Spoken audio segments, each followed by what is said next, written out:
Hello, welcome to the Ghana Agenda. My name is Alfred Amuzu. Today is December 17th, 2022, and we are back in action. We've been gone for a little bit. Reasons to take care of some personal businesses. So now that that is done, we are back for the rest of the year. And today we would be discussing some of the most important issues cropping up this week. Marifa, let me check on my camera quickly and then we continue this discussion. All right, are we good with camera? Let's see. Perfect. I think we're good on camera. All right. So today we are talking about the NDC and their internal context. We've heard so many bickering around that, where the two personalities running for chairman, in this case, Chairman Ofosu Ampofo and General Mosquito, have been going at each other. Today is actually that election, so we would be getting feed perhaps from the ground just to kind of keep you up to date on what is going on and whether in fact the party, the NDC, is prepared for 2024 to take the mantle from the NDC. Also, there is one with the youth election, or the chairperson of the youth wing of the NDC's election, where Boja Jemfi, in this particular case, we're running against the current incumbent, Pablo, who's, I think his name is Opari Addo. Apparently, there's an injunction, there's a current temporary restraining order filed, which I have seen copies made the rounds on social media, which we'll also be talking about. In addition to that, our president came to the United States as part of the U.S. African Summit, and he made some comments about activities of mercenaries at our northern border, specifically saying that the countries of Cote d'Ivoire, the countries of Burkina Faso and Mali has somehow engaged these Russian mercenaries to offer protections for them, and that is against what ECOWAS stands for. And he actually went on to say some of the things he did as the chairman of ECOWAS during his term, and when all these coups will happen like the ones that we saw in Guinea, etc., etc. So we would also be talking about that. And then the last thing we want to talk about is the Ghanaian cedi is on the rebound. In other words, we witnessed the cedis actually depreciated against the dollar all the way up to about 15 to 14 cedis per dollar. But that has since reversed. We are currently seeing around 8 or so cedis to a dollar, even inching towards 7 cedis to a dollar. And we want to kind of discuss what is accounting for all this. Is it the IMF bailout that we are undertaking, or are there other policy ramifications or policy decisions that has been taken by this government, which has caused this improvement in the cedi as we speak? So with this, I'll be joined by my regular panelists. I have Fameo joining, Paul Disosu is joining. Paul Disosu's actually name came up in one discussion with Pablo, where he made a comment, and that comment was read to Pablo on live TV. We'll be playing that and how Pablo reacted. And since Paul Disosu is with us, we'll try to understand what is it that he was trying to communicate and whether he was misunderstood, or if the reaction from Pablo, in this particular case, the NDC youth leader of the youth wing, is accurate, and or if there's any reaction from him that he would like to send across the bar. With that, again, my name is Alfred Amuzu. We'll take a quick commercial break, and when we get back, we'll start the conversation. If this is the first time you're watching, please share the link. I need to get this sweat out of my face. Just jump out of the bathroom to do this. But anyway, share the link so that others who may be interested in the show can also view us. We will be right back to continue our discussions. Please share the link. Are you 65 years or older? Good news. Illinois has expanded its Medicaid health insurance program to everyone 65 and older, regardless of your immigration status. Need help to apply? Contact United African Organization, UAO, WhatsApp, SMS, IL65 to 773-420-8976. It's true. For most people, your health insurance program increases as you grow older. That's why the state of Illinois has expanded its Medicaid health insurance program to everyone 65 and older, regardless of your immigration status. Need help to apply? Contact United African Organization, UAO, WhatsApp, SMS IL65 to 773-420-8976. If you are 65 years and older, there's one thing we can all agree on. Your health and well-being is important. Whether you are a recent green card holder or retiree, asylee or without paper, you're now eligible for the Illinois Medicaid health insurance program. Need help to apply? Contact United African Organization, WhatsApp, SMS IL65 to 773-420-8976. Documents needed to apply: your proof of ID, your proof of address, and your proof of income.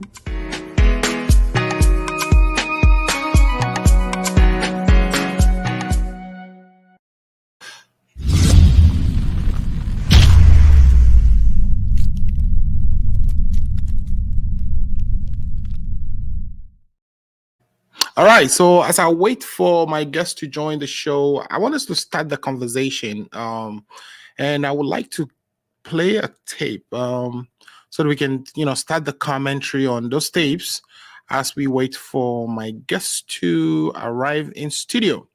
There's been, of course, this is that political season. We know there's all kinds of campaigns going on. So we are going to hear a lot of issues around that. Asedun Ketia has been very thorny in the flesh of the party recently, making Ansari comments. But the way I want to start the conversation today is from what the president of the Republic, which is Nana Akufo Addo, said when he visited the United States. Let me get that video ready for you. I would like for your comments on this video as we wait for our discussions to start today. Reason we're playing this is that, here we are. We have our president participating in a program that was organized by the U.S. State Department between African leaders and the U.S. State Department and Congress. So our president, as we were, he speaks very well. So he's attended one of these, and he gave a speech, one of which was to the extent that Africans should start to perhaps cooperate among themselves and, utilize the resources that we have in Africa. We have gold, diamonds, name it, we have it. That we should use these resources to develop our continent instead of depending on aid or going to beg for, help from the European and the Western countries, to which there was a lot of criticism. People said, here you are, Mr. President, you've just actually gone into an agreement with the IMF, or at least there's a start level agreement between your country and the IMF, to which the IMF will be providing you some $3 billion to support your economy. Because of economic inefficiencies, your currency has depreciated and is performing as the worst currency in the world today. How do you, just on the back of that agreement, try to speak to the rest of Africa as though you weren't even participating in that? So, it's important that, you administer the medicine you are recommending to other peoples before, you come talking to us about it. So again, quickly, let me take a quick commercial break so I could plug my computer in, because I'm getting a signal that my computer is going down. I'll be right back to continue the conversation. Please share the link. We have a lot of interesting things to talk about today. When I return, I'm going to play the president's comments, because he made the economic comments, which was, okay, fine. That's a position you are able to take, even though you are taking these loans yourself, you are begging for this aid yourself, but, you are, posing the righteousness persona, and you're telling us things that you are personally engaging yourself. However, he took it further. He actually started talking foreign policy, and we would play the tape about his foreign policy commentary, which is overshadowing a rather good trip that he's had with Congress and conversations that perhaps may benefit our country. We'll be right back to play that. Let me plug my computer. In the meantime, let's take these commercial break. We'll be right back. Are you 65 years or older? Good news. Illinois has expanded its Medicaid health insurance program to everyone 65 and older, regardless of your immigration status. Need help to apply? Contact United African Organization, UAO, WhatsApp, SMS, IL65 to 773-420-8976. It's true. For most people, your health insurance program increases as you grow older. That's why the state of Illinois has expanded its Medicaid health insurance program to everyone 65 and older, regardless of your immigration status. Need help to apply? Contact United African Organization, UAO, WhatsApp, SMS IL65 to 773-420-8976. If you are 65 years and older, there's one thing we can all agree on. Your health and well-being is important. Whether you are a recent green card holder or retiree, asylee or without paper, you're now eligible for the Illinois Medicaid health insurance program. Need help to apply? Contact United African Organization, WhatsApp, SMS IL65 to 773-420-8976. Documents needed to apply: your proof of ID, your proof of address, and your proof of income.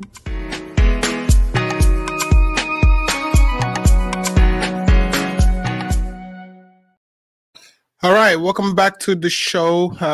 So like I was saying, our president actually had a rather good meeting with Congress. He discussed things that they could do to help our economy from the standpoint of, aid or help with programs that the government has prioritized to rescue the economy, because we know what's happening to our economy, right? But the president went a step further to discuss foreign policy. And that foreign policy discussion I want to play so that we can actually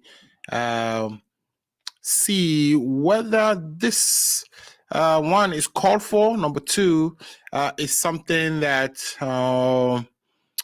you would approve of. So let me show that video. And what I need to do as we wait for my guests to join the show is to get your opinion on what we will hear from the president. All right? Part of the meeting. All right. And its significance for us. And I think that beyond everything, that is a matter that I want to urge upon you. Today, Russian mercenaries are on our northern border. Burkina Faso has now entered into an arrangement to go along with Mali in employing the Wagner forces there. I believe a mine in southern Burkina has been allocated to them as a form of payment for their services. Prime Minister of Burkina Faso in the last 10 days has been in Moscow. And to have them operating on our northern border is particularly distressing for us in Ghana. Apart from not accepting the idea of great powers once again making Africa their theater of operation, we have a particular position that you know about over the Ukraine war, where we have been very, very vocal and upfront about condemning the invasion of Russia by Russia. And therefore, then now to have this group at our borders is a matter of some considerable disquiet and concern for us. And we really like to have a privileged opportunity to talk about its implications and what we believe ought to be the case. This is what took place with the discussion in the Congress yesterday, which I found very fruitful. And I would like that the themes of that discussion should be the themes that we should continue to address. To what extent we can have you as a partner in confronting these threats. It is very important that ECOWAS and the West African area remains a democratic space. There's a reason for the actions we took over the coup d'etats in Burkina Faso, in Mali, and in Guinea. And ECOWAS has been very consistent in refusing to deal with these governments because of the undemocratic. All right. So you had the president there, and first of all, how did this video actually made it out? Because I don't necessarily think this is something that was open to the media, because we didn't catch this on any of the US channels here, right? So somebody recorded this. How did this get up? And I hope there is some investigation into this, because some of these conversations are internal conversations that even I am not interested in hearing, because if you are trying to elicit the support of the United States in a matter against Russia, we know Russia and what Russia is doing on the world stage. If you're trying to elicit support from the US to combat any such threats to your nation, I think this should be held in closed door, and it shouldn't be something that is brought to the public domain the way this one actually did. So I am very concerned that someone perhaps on the Ghana side is recording this. Hopefully it's not, if it is not from the Ghana side, then I would even be a lot more concerned. Who could it be? Who is in a meeting as such doing this recording and sharing, so that even the common person is hearing about the type of help we are seeking from the United States to help us combat Russian mercenaries. Now, let's go back to the historical antecedents of some of these things, right? We recall the role of ECOWAS during the 90s, when we were having issues in a place like Liberia. That was the time that we had President Rawlings as chairman of ECOWAS and as president of Ghana.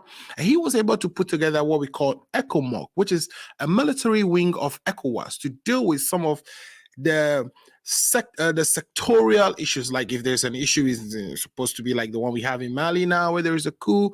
That's if ECOWAS, as an organization, is not necessarily comfortable with that, ECOWAS can actually undertake action to curb or to help restore a democratic process. We got to remember that when all these efforts were going on, even in Ghana ourselves, we were not democratic.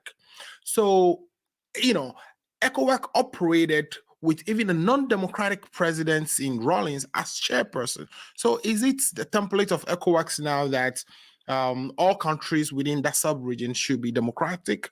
And if they are not democratic, that's the Ghanaian president, who just served his term as the ECOWAS chair, is asking a foreign power to come and help against mercenaries that are perhaps assisting the individual countries like Burkina Faso to maintain the security. Because what we heard about place like Burkina Faso is that there were jihadists, there were these Islamic extremists who are beginning to take over cities.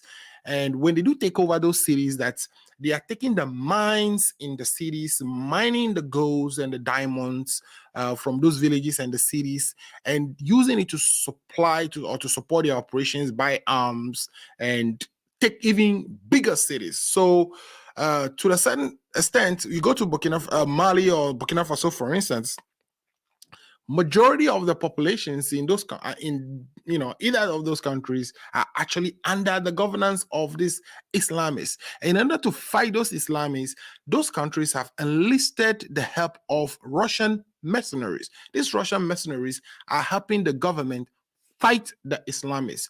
So which side are we?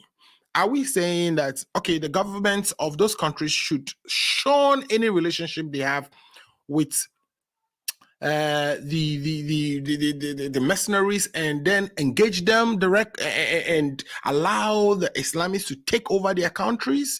We know what happens when these Islamists take over our country. We are not saying it results in anything bad, but of course the lessons are there for us to see, right? Oh, I don't know why I'm sweating so much today, but please bear with me. I have one quick comment here. Let me see who is. If you have comments, please share it so we can. Okay, somebody's just there. Kum Beatrice is watching, and thanks for watching the show, Kum. Please share the link so that others can join as well. I have one of my guests joining me now, called Joe DC. I'm going to add him to the show. Kojo, welcome to the show, Kojo. So I kept going on the president's speech that he that leaked pretty much. I don't necessarily think this was something that was recorded and authorized to be released. Such discussions are very high level discussions, especially those that are soliciting assistance from the West to assist in some type of action against mercenaries. That should be something that is kept behind closed doors and not something in the public domain. But here we are. Somebody recorded that, and I hope the recorder is not coming from the Ghanaian side. Otherwise, there should be some sort of investigation into this to kind of make sure that in the cycle of the president, people who follow him to disengagement are not people who would, record these informations and leak them out. Beyond that, there is also the concern that, okay, so I have everybody joining now. So let me just pause on this topic because I would like to kind of take the contribution of my team members as well. So I have Paul Disoso also joining. Paul Disoso, welcome to the show. Maybe I should play the video again and we can all take a bite on it. But basically, I am worried. I am worried that where a country that is being dominated by Islamics, for instance, in Burkina Faso and Mali, we know the story that both there are two jihadist factions that are fighting in those countries for territory. They are capturing territory. They are, whenever they do, they capture the gold mines, and they're using these gold mines to support their activities within the region. And before you know it, those things could spill over to us. So countries like Burkina Faso and Mali have decided to engage mercenaries to help their government fight. They had the French government supply military to them, but what we realize is while the French are there, even the influence of the Islamists continue to increase. So perhaps the assistance they sorted from this Russian mercenaries is helping them curb the situation. For the past few years, Mali has stabilized, so has Burkina Faso, because it took within 2 years for us to see 4 different coups d'etats. So for our president to kind of say this thing, to me, should be closed door and not be recorded. Of course, we are concerned that we have Russia on our borders, right? But the way he put it, he framed it that we as a country had strongly opposed Russia's invasion of Ukraine, and perhaps he's reading a meaning into the fact that we have these mercenaries on our borders, and whether that could somehow spill into our country, because these mercenaries working on direction of Putin may be interested in destabilizing our country. I find that as very far-fetched, because I don't necessarily think mercenaries are working for the government of Russia. These are not government of Russia military helping. These are mercenaries, which means they are commercial paramilitary who have been engaged by Burkina Faso and Mali. And Burkina Faso and Mali use mines or golds or diamonds that they dig from their mine to pay these people. What is your take on this? Let me start from Kojo. Kojo, you're on the road. Be careful now. Yeah. If you like, I could play the video one more time. Just can you do that? Just to refresh your mind, and then take your part of the meeting, and its significance for us. And I think that beyond everything, that is a matter that I want to urge upon you. Today, Russian mercenaries are on our northern border. Burkina Faso has now entered into an arrangement to go along with Mali in employing the Wagner forces there. I believe a mine in southern Burkina has been allocated to them as a form of payment for their services. Prime Minister of Burkina Faso in the last 10 days has been in Moscow. And to have them operating on our northern border is particularly distressing for us in Ghana. Apart from not accepting the idea of great powers once again making Africa their theater of operation, we have a particular position that you know about over the Ukraine war, where we have been very, very vocal and upfront about condemning the invasion of Russia by Russia. And therefore, they're now to have this group at our borders is a matter of some considerable disquiet and concern for us. We really like to have a privileged opportunity to talk about its implications and what we believe ought to be the case. This is what took place with the discussion in the Congress yesterday, which I found very fruitful. And I would like that the themes of that discussion should be the themes that we should continue to address. To what extent we can have you as a partner in confronting these threats. It is very important that ECOWAS and the West African area remains a democratic space. There's a reason for the actions we took over the coup d'etats in Burkina Faso, in Mali, and in Guinea. And ECOWAS has been very consistent in refusing to deal with these governments because of the undemocratic.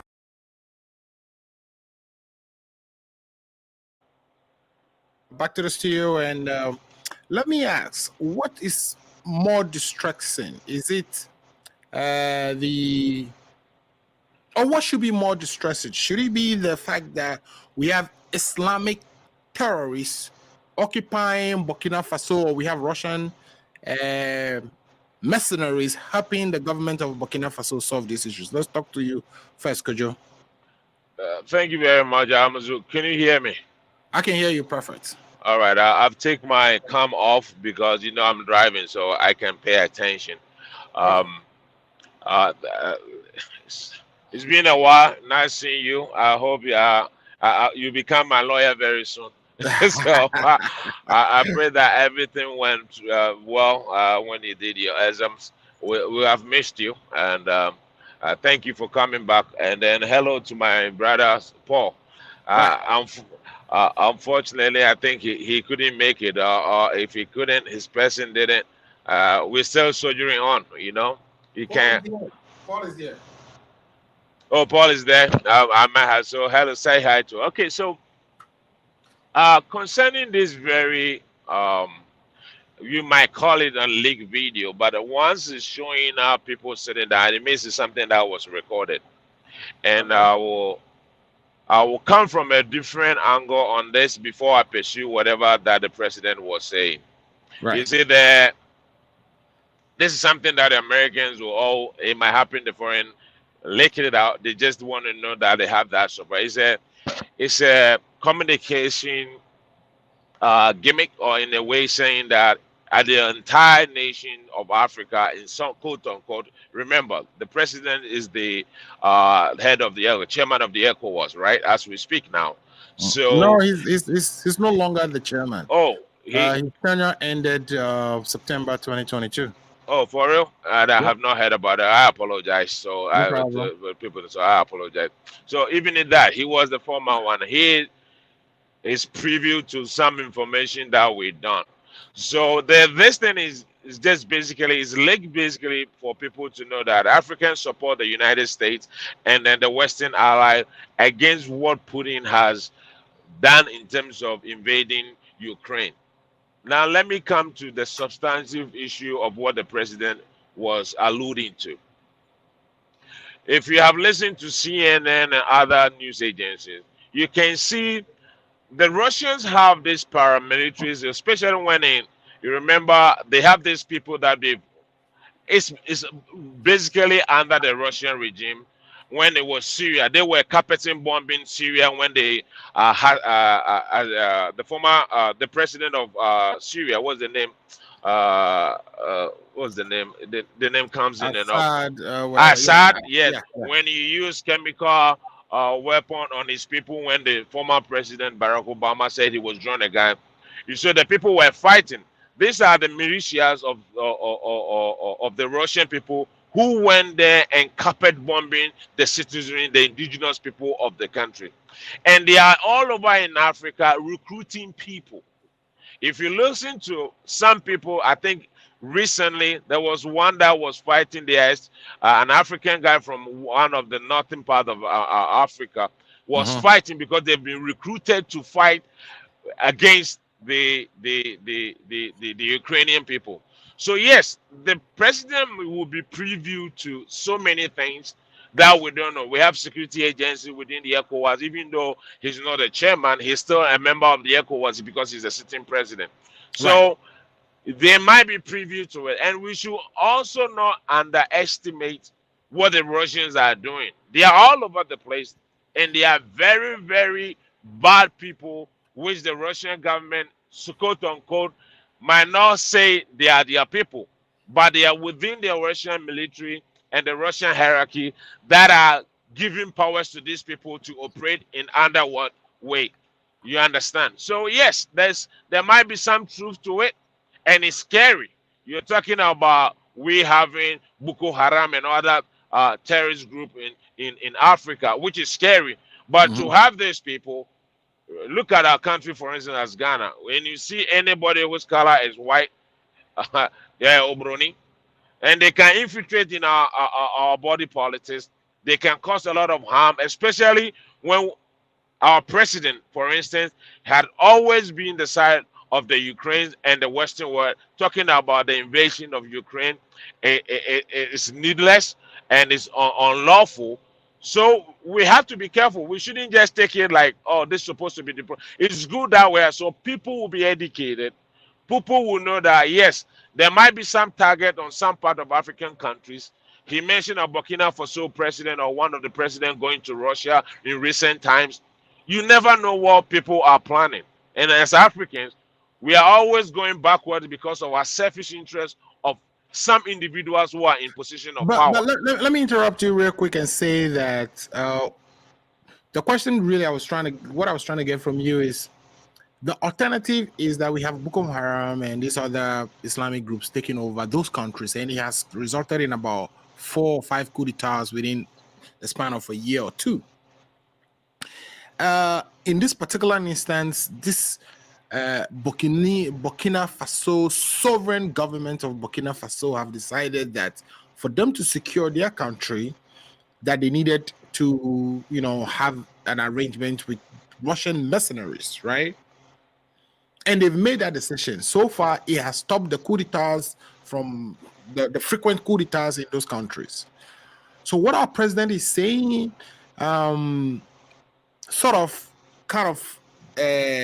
is a big snub in their face. That one snub in wood face. In the face of the countries of Burkina Faso and Mali, who are trying to solve their internal problems, however best they see it fit. Okay. And, can I comment? Oh, sorry. Go ahead. Okay. Yeah. So my thing is, when he was the ECOWAS chairperson, ECOWAS in the past, as we know, had ECOMOC to assist sister countries that are going through these troubles of frequent coup d'etats to stabilize their country. What has he done? Besides saying that, oh, you're a coup leader, you're supposed to turn over within a specific time frame. If you don't turn over, we are not talking to you. That's all he did. And that's what he's even telling them, that he took those actions. His actions were, we are not speaking to you because you are not democratic. Is it a requirement that an ECOWAS country has to be a democratic country in order to be part of ECOWAS? Because for the longest, Ghana was not democratic, and we were even chairing the ECOWAS organization. Amazu, I think I lost in a little bit. Am I back? Yeah, you are back. All right. Okay. So listen.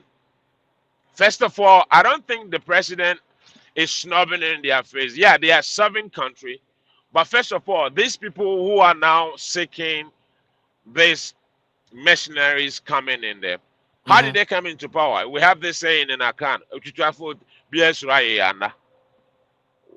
why wouldn't it have gone through a legitimate way instead of overthrowing the government that was elected by the people?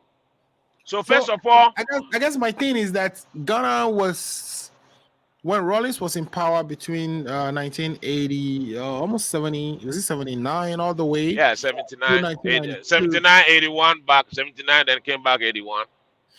Through 1992, he was not a democratic. We didn't have democratic government in the Republic of Ghana. Yes. But D. Rawlings was at some point chairman of ECOWAS, organized ECOMOC against the atrocities we saw in places like Liberia when Samuel Doe and co were slaughtering That their was people. that was in 1989, 87 thereabout, right? So there Perfect. has So been, yeah. my question is it a requirement for West African countries to be democratic in order to participate fully in ECOWAS? No, but just look back, Alfred. Look back within from the 70s to the latter part of the 80s. Majority of these ECOWAS countries most of them were in military coup d'etats or military leaders that were leading. So it was somewhere where we were transitioning a little bit by a little, right? You can remember, with exception, which I can be correct on. For Boahin, which was Ivory Coast, was democratic elected. If you go to Togo, it was. If you go to the other side, the northern part, most of them were military dictators. So it was kind of something of a norm then. Then we transited in the 90s coming back, and most of these people were being elected. And then we've gone all the way to now in the 20th century where we think that military rules are not something the citizens do because we don't even have a say. We don't have a parliament as we have in government. Ghana now that we have a parliament, which are the representative of the people, right?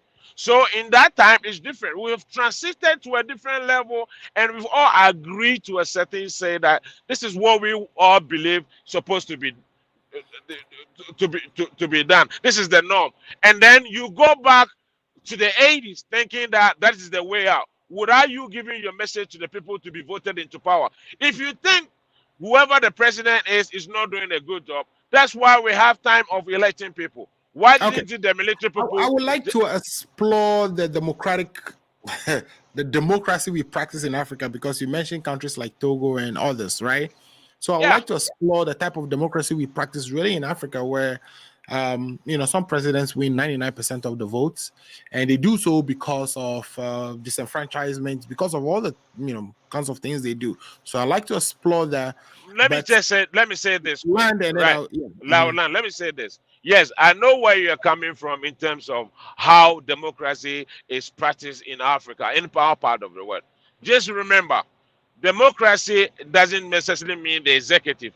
We have the parliament. If you are able to have parliament, which is the people's parliament, they are the people who speak on behalf of the people, right? So even if there's a little bit of dictatorship, even though it's a democratic elected, at least we have a representative that can speak on our behalf, who can be either in opposition or in government, that can speak on behalf of the people. So in that case alone, is better than having just a military rule that we don't have a say at all in terms of people opposing for anything and everything is just endorsed.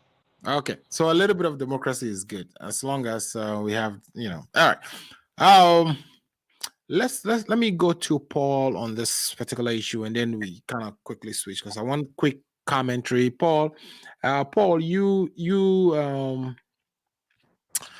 belong to the NDC. You have death of info or worth of memory with regards to how our democracy unfolded from, especially within this Fourth Republic, and the role we played even ECOWAS, building ECOMOC and assisting other countries to resolve their problems. Do you think our president goofed on this issue or that he raised on camera?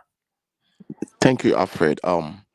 Good afternoon to you all. And I'm not feeling very well.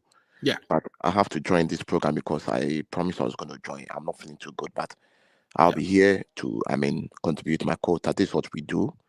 Right. And this is the love we have for politics. We have, depth interest in politics for our party. And we love the NDC very much. So we'll be there to support the NDC anytime, anywhere we are called upon. Well, to start with, I just want to say hello and good afternoon to my comrade, Kojo DC and yourself and your good self. I mean, I've listened to the video and I've analyzed the video, and I think it was unfortunate for our president to be making such statements. I mean, I don't know where he got his security briefing from. Okay, the security briefing that they gave to him must be authentic or must be very correct. But I personally think, I mean, the way he presented it came up with a lot of issues. As we speak, the Burkinabe president has withdrawn the ambassador to Ghana, recall them back home, right? Questions, and also I know for a fact that the ambassador of Ghana in Burkina Faso has been called by the Burkinabe government to also come and answer questions. Right. It's unfortunate for the president to make such, I mean, statements, and especially knowing that, I mean, Russia is, I mean, one of the power forces in the whole world. Talking about America, I mean, we have to be very careful. And I personally think this statement, unfortunate statement he has made, he has opened ourselves, or as he's opened up Ghana for a possible attack by missionaries. I don't think so. But yeah, that's your opinion. Yes, he has possibly opened Ghana for attack by missionaries because accusing Russia that Russia has sent missionaries to the Burkina Faso enclave. I mean, it's unfounded. It's unfounded. The government of Russia. I mean, are you saying that Russia hasn't done so? Because basically what is happening is, and we need to really understand what the mercenaries are. Mercenaries are commercial military. That's why I'm coming to. That's why right. I'm coming to. It doesn't take the country to deploy those people. He linked it to Russia. Assuming. Yeah, he did. He linked it to Russia, creating pressure so the Russian government knows something about it, which is unfortunate. Diplomatics in the diplomatic circle, these things are done behind the closed doors. And it's unfortunate that this video is out there and a lot of people are commenting about it. What I would say, or what I would recommend, is that our president should be well briefed. He should be well, coached in the future in making such, unguarded statements out there. And it's unfortunate that this video is out there.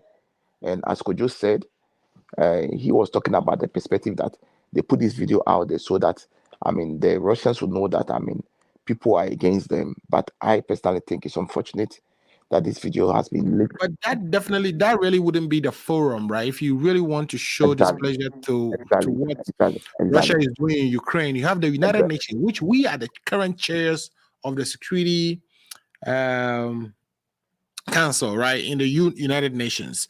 So you make your whatever disagreements you have with Russia known there. This is not, and I understand the point here. So that's Kojo's perspective anyway. But what the president was really asking for is support from the US to fight what is happening in the northern borders.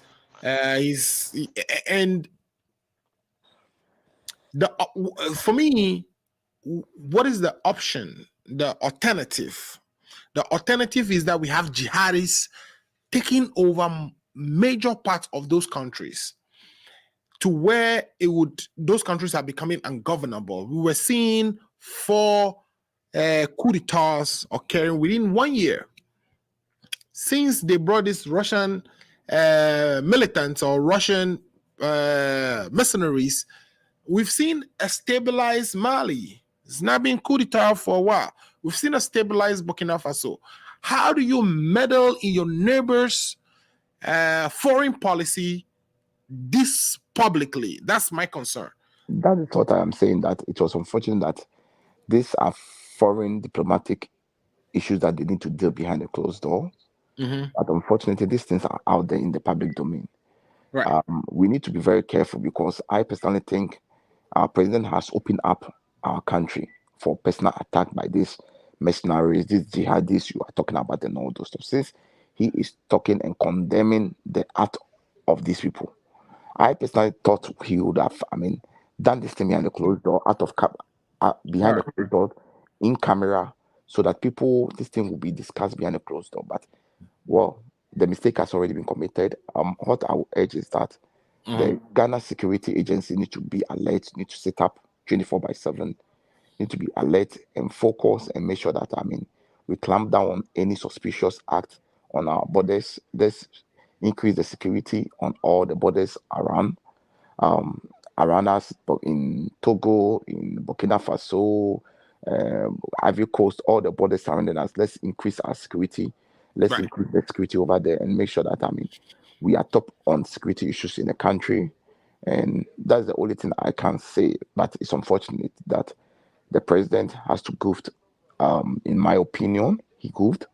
This is not where, or the platform that he made the statement was the wrong platform. You could have gotten a better platform to make his appeal, but whatever it is, it has happened already. We cannot cry over spilled milk. Let's move on as a country. Let's all come together and support the current administration with any security experts we have in our party. They should all come on board and let's work together to make sure that we protect our country from any attack from these jihadis and these mercenaries all over that has been high, that are trying to destabilize various countries around. Well, it is not known that Russian mercenaries attack any country in the world. Exactly. That is why not it's unfortunate. That's why it's unfortunate. That's why it's unfortunate. No, I disagree. They are in Ukraine now, not employing Russian people from Africa. The Russian military They are went to Ukraine. No, listen to I will have the name for you. There's a difference between mercenaries. There's a difference between mercenaries and the Russian government going to war. Right. In Ukraine, yes, we all know that the Russian government is going to war with the Ukrainians, which we all know. But mercenaries are not, under the supervision or direction of the Russian government. That's one thing. Paul, I understand where I'm not disputing the differences. But these people, the Russians are vultures, for God's sake. I have to use this word. I know you be careful what you say about Russians. I am not. I agree with your policies, but we want to be careful about what we say about them because, again, there's an argument to be made that they have the right to kind of get NATO out of their territory. The same way we are saying that, we have Russians on our northern border. Same way. They thought NATO was packing their nuclear weapons in the borders of Poland and Ukraine, and they needed to take action. So let's be careful what we say about the Russians.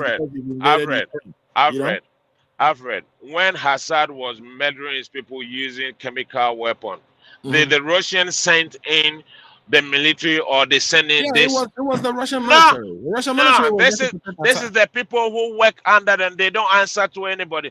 Please listen to the news, even Fox News, of all people who support Russia in terms of this invasion. They are even saying it. It's all over the news that they have this missionary recruiting people, especially from the African side, the Sudanese and area, to come and fight. And these are people who are murdering people. Do you know the United States also have mercenaries? Of course. We have Blackwater. That was to go they have all that, but they are well. Iraq, right? Have you seen Blackwater voluntarily attack a country without the country inviting them into it? Because these are commercial military. You don't pay them, they don't go. Have you seen that happen? I understand where your point is from. So you said that why is the president intervening in another sovereignty? Remember, this is an ECOWAS. We cross borders, right? Burkina is just right by Paga. I ran that area for over 10 years. I know all the areas. It's right by Paga. And we crossing the border from Burkina to Paga. We just share. There's a community here, a community here. People can come in and do anything. So everything that concerns, remember, we are in the middle of all this. We are in the Togo, we are Abidjan, we are in Mali. We are the center of Africa. Everything goes through us. So anything that happens within our boundaries, we should be careful. Yes, you might say, where the president, the foreign might not be good, but this is a closed door meeting and it's leaked. He was saying something that we could have a help in terms of safeguarding our communities. It's not just the Burkinabes, the Malians, and others, but the entire African continent of the West African coast is where we will have to be sure that the country is protected. We might be in a good shape in terms of democracy, but others don't. And whatever is spilled over there comes to us. Those people, when there's a All fight, right. they're coming to Ghana. When there's a fight in Abidjan, they're coming to Ghana. So just remember that. Okay. I'm not defending the All right. president in any shape or form in terms of how he said it, but I support the statement that he made. Okay. It's So not just because he's let my me. president. I take your point on that. You support the statement of the president. I mean, let's go to. I told. Here's where we have not necessarily witnessed mercenaries of any that reside in any particular country attack another sovereign country for no reason. The only time mercenaries actually appear is one, the country itself is asking for the assistance in the case of Mali and Burkina Faso. Before they actually asked for the assistance of the Russian mercenaries, we had Islamic jihadis who were actually taking over these countries, spilling over, attacking villages, killing people, seizing mines, causing multiple coups d'etats within 1 year. It appears with the arrival of these mercenaries, this issue have actually ceased. Alfred, I did to not finish with occur. my submission. I did not finish with my submission. And Kujo, this is jumped in. Okay. I Okay, apologize, Paul. I apologize. so please keep the line of questions I'm asking you. We'll come back to while we hear Paul wrap up. Yeah, Paul. So, I mean, I'm not surprised that the president is very much worried about these Russian mercenaries because he himself has involved himself into hiring mercenaries into Ghana to train him when he was in opposition. And he knows the consequences of mercenaries. Because of he hires mercenaries from South Africa to train his, his Delta forces and all those forces. He knows how dangerous mercenaries are. That is why he's raising concern. And there's a saying in our language that, when you throw a ball to hit the wall, it comes back to you. Because he has experience and he understands the operations of mercenaries. Because he himself has been involved in hiring mercenaries in Ghana when he was in opposition to come and train his Delta forces and then invisible forces and the vengeance and the danger they've caused to Ghana. That is why he's very much concerned. I am saying it's unfortunate for that statement to come out, that video to be leaked, but we are all learning a lesson from our president, and he's an expert who understands the operations of mercenaries. That's why he's very much concerned. This is a good opportunity for all of us to, take it very careful or think through this thing very carefully when we are doing something or involving ourselves into such, bilateral talks. I think it's unfortunate for the president to be, engaging in this thing. I just hope this video, that is whether leaked or it was intentionally put out there, I don't know which one I will say. I hope it will not destroy the bilateral, diplomatic discussion between Ghana and Burkina Faso. Yeah, because if the United States has an issue with Russia, that's none of Ghana's business, to be honest, right? Exactly. So I just hope this will not break the friendship between Ghana and Burkina Faso vis-a-vis Ghana and Russia. Because we cannot ride behind the USA people or the US people to be trying to sideline with them because they are having issues with Russia. Right. I think we are a sovereign country and we need to be respected as such. We need to take our own decision, not riding behind the US. As much as it's unfortunate, and I'm saying that the president himself has caused this thing for himself. He's much worried because he knew all those South African mercenaries he brought to Ghana, what they came to do. That is why that is a political angle that, of course, I don't think it's necessary for this discussions. But you brought it in. But let me switch over to my friend quickly on the other side, Mr. or Dr. Doc. Dr. Addo Kwamina. Doc, is this necessary? I personally don't see where it is important that our president, right, would think that something so far-fetched, there's no way mercenaries that he's identified, registered, Wagner, he called them. Dr. Addo is gone.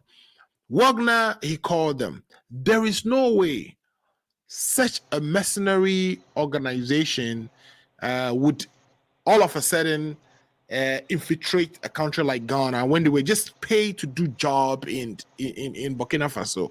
And shouldn't we respect the right of Burkina Faso to fix their own problems, however they find fit? When was Can the I last come time? in? Can I come Dr. in To is before back. Dr. To? Oh, Dr. To is back. We go ahead. Yeah. So, Dr. To, is this right? Just go off for me and let me hear what you think about this. So I didn't hear your question, but I was really surprised. I thought these were classified information that all of us should not be aware of. Yeah. So I was taken aback that this was out in the open like that. Mm-hmm. I don't know if the president thought he was sitting in a private meeting that he was discussing this, because it didn't appear it was a private meeting. So I was as shocked as everyone is that the president would go out there and discuss this. I mean, this is bad optics. This is going to create a lot of situations between us and our neighbors. I mean, there's an undeniable fact that these Russian mercenaries do exist. I mean, it's documented. I think they are called the Wagner forces. If Kodo DC was trying to get the name of this group. Thank you very much. That's right, Yeah, Dr. WAGNER. I mean, they've been across Africa. They've been even in places where they have been protecting the diamonds. I mean, and other people like the Malians have tried to invite them to fend off the ISIS. So we cannot discount that these Russian mercenaries are not around. If you think they're not around, then you don't know what the Russians. But is there an issue of whether they are around? I guess the issue we are concerned about is, have they infiltrated into the territorial into the territories of other countries? They have. It's documented. Oh no, they've been in Central Africa. I mean, I can send you without an invitation. We're talking about mercenaries without invitation by these are the government. I'm talking. Just Google Wagner forces. WAGNER. Mm-hmm. These are not soldiers. These are mercenaries. Russian mercenaries. They have to be paid by somebody to do whatever work. Yeah. So unless somebody is in Ghana paying them, inviting them to come and destabilize Ghana, these are not forces that will come to Ghana for no reason. These people don't just go to countries. They do. They've been to Mali. I'm telling you, they've been to Mali. No, Mali government invited them to help them fight jihadists. Yes. So them going to Mali wasn't because on their own volition they decided, oh, Mali would have been a nice country to attack. No, that was not the case. I agree with you. So I'm saying, under what circumstances will they come to Ghana if we don't invite them? If nobody invites them to Ghana, what other countries would these mercenaries go to without an invitation to solve a problem? The question is, are you comfortable having Russian mercenaries at the border of Burkina Faso? Okay, we do have. So Burkina Faso has a problem. Burkina Faso has been taken over by jihadists. Majority of their populations live under non-government authority. They live under the authority of separatists. Yes. And that has been destabilizing their country. They have a security concern. ECOWAS, which has a military arm of it, ECOMOG, was unable to help them solve this problem. Remember, ECOWAS was governed by what? Who? Akufo Addo for all this. These solutions, and we've discussed that on this program over time. His only solution is, if you have a coup d'etat and somebody take over, we are not talking to you until you become democratic. And I was on this program saying it doesn't make any sense. They may have a coup d'etat. So my question is, are you comfortable having Russian mercenaries at the border of say? In as much as I'm comfortable having black water in Russia, I'm in Iran. As far as I'm comfortable having Ukraine be occupied or Ukraine have NATO in their country, I'm comfortable with Russia mercenaries who have been asked by a sovereign country to come and assist them. It doesn't bother me in a bit. It shouldn't bother Ghana. Why should that bother Ghana? These are mercenaries who are paid to come and help a neighboring country solve their security problem, which you, Ghana, have not been able to solve, which you, ECOWAS, have not been able to solve for them. So why should I be worried that Burkina Faso is deploying policies that would assist them solve their, security issues? Why should that be a problem for us?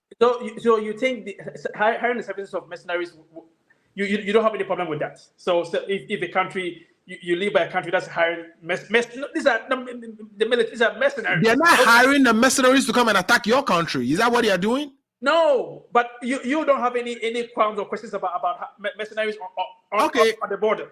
So I guess my other question is, what is the alternative?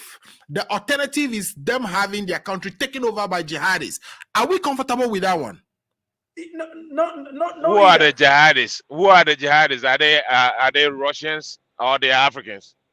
They are Islamic terrorists who actually took over about 70% of Mali. 70% of Mali is now governed by the Malian government. That is why they find it necessary to go and get the Russians to come and help them. They brought the French. The French only help destabilize their country the more. I mean, we gotta have a clear perspective on this thing. The issue is Mali has the responsibility to its citizens to protect them. And Mali finds it necessary that if we don't have the adequacy of more military might to protect our people, let's go get mercenaries to do so, instead of allowing our country to be overtaken by jihadis. Are you not aware of the jihadis in Sahel? No, but I'm telling you that mercenaries in Africa, there's documented evidence as to how they have destabilized, how they have affected the Muslim. This particular mercenary is being asked by the Syrian government. The use of landmines, body traps, and all these devices that they bring to these countries. I mean, you probably say that it's better than having jihadists in one part. But in this day, in situations with Russia-Ukraine war, nobody will feel comfortable having Russian mercenaries at the border. No. Again, I believe we should separate Russian government's activities from what Russian mercenaries does, right? Just like Blackwater, wherever Blackwater goes and does whatever, should be separated from what the United States government's policy is. We should understand that. Those are two different things. Why should we separate that? It's not, Blackwater is not government's function. It's not a government institution. So you believe that Russia is a corporation. They have no inclination towards Putin and the oligarchs. But here's the thing. Why do we care if they have any influence? Do you know, even our government, Kwame Nkrumah, had dealings with Russia to help build our country. That is true. So why should I be worried about whatever relationships that Mali has? No. Alfred, the situation is that we have a president who may have some information that we are not privy to, making these allegations. Okay. Perfect. So you and I over here may not know what is behind all. I think all the president goofed pretty much, because he goofed because this came out in the public.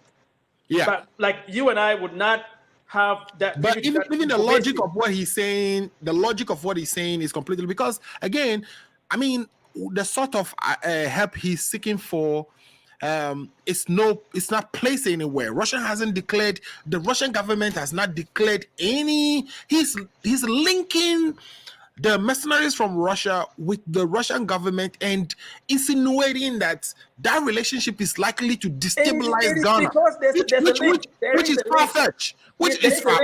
There is a link. There's a link between the mercenaries and Kremlin. You cannot just say there's no link. Did the Russian government destabilize Mali, or they stabilized it? If you put a link together, if you say the link between the mercenaries, there is a link between the mercenaries and the Russian government. Has the Russian government destabilized Mali and Burkina Faso, or destabilized it? But that's not the only link that, see. But they stabilized it, right? Instead of destabilizing it, they stabilized it. Let's be clear. Because otherwise, 70% of the country was being under the rule of the jihadis. They are fighting the jihadis and kicking them out. No, that's stability to the people. Alfred, it's like you telling me you're going to give me 100 pieces of rice, right?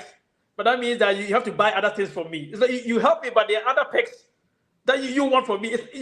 It's not as clear as you think as you make it seem so. It's not like that. I don't know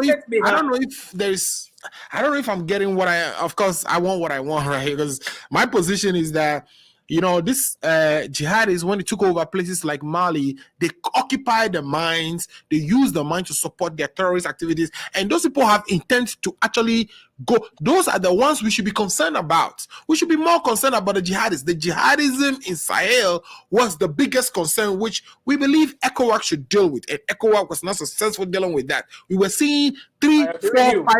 Yeah, we're seeing 4, 5 coup d'etats in the countries that actually now went and get Wagner. And since they had Wagner, those things stopped. So how is it that our president, so where out does our president actually, what side is he on? Is he on the side of chaos in those countries, or he's on the side of stability in those countries? What I'm saying is there may be some information that we are not privy to, that the president is concerned about. I don't. If you're not privy to it, then don't even mention it, because again, just by listening, none of us is privy to like the back discussions, but just what we heard from your, analysis. I was surprised that the president would even go out and say that knowing other people were there. Yeah, it's supposed to be classified information. But again, I'm standing by the point that the president may be privy to information that we don't. You're not allowed to think of what the president may know that you don't know. You don't know that. So I've read. Let me. The president may not know that information, so it's you stop the propaganda. Let me ask you a question. Yeah. Right. Let me ask you this question. Do you know missionaries are equally as jihadis? You know that, right? No, they are not. They are not. You know the atrocity of the killings. I think you have to go and study this I call them watchers. I don't know. Do you work for them or something? Because I would never be comfortable to have anything to come. No, I'm just saying for myself. I would draw that. Yeah. Let me draw that. But let me say this. How would you be comfortable to have such people in your borders? And you're saying because they're in Burkina, you don't care? When they are just right by your border, when you can just walk. I wish you had the same energy to discuss the presence of jihadis destabilizing Burkina and causing them to have 4 different. Of course, people all condemned it. You saw that Akufo Addo condemn any of this stuff. He said he's not talking to the Burkina government. Why do we have to do everything? Why do we have to do? I don't care about you. You You're doing like whatever the president says because you disagree, or you. I won't say you don't like him. It's not somebody that you think he says the truth to you. So even when they are bringing something which is of importance, based on that, you made your judgment. I will support the Wagners instead of we making a statement and finding a solution to something. They said this, that's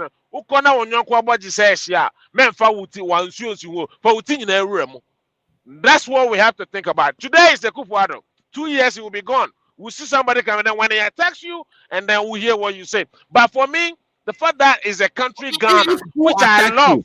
My thing is, if who attack you, mercenaries. Same. Let me ask you a question. That's a very gentleman. Hold on, the gentleman that they put a chemical something on in London, what's the name? Dr. To remember the Russian guy. Was it? Did they invite the British invited him, those people to come and kill that man over there? That's Russian government doing Russian business. You want to talk about what the U.S. business? Don't worry. We can't take stand. That's what I'm saying. I'm saying we cannot take stand. Don't worry. I'll not even say anything on this one again. Alfred, no. Even in Europe, right? The Europeans are even worried about even Russian mercenaries in other countries. I mean, this is documented. I can send you articles about this. Yeah, I think you have to find out. Then you will be open-minded. You are the only one who are not worried about the mercenaries in Africa. Even the Europeans are worried about Russia because of. I mean, should we in Ghana care about what Europeans are worried about? Of course. Really? Everything is intertwined. It's a global world. Alfred. All right, let me play you this video. Let me play you this video, and then we can come back and talk quickly about this one. Okay, hold on. This is gonna be from Paul Kagame. I know you've seen this on our show, on our platform. Paul Kagame here is actually addressing the fact that, we African presidents, we need to talk to each other. We need to talk to each other and resolve the issues we have, rather than going overseas and African leaders we don't need to be invited anywhere to go and address our problems without first inviting ourselves to come together to tell each other the actual truth that we must tell each other about our serious problems.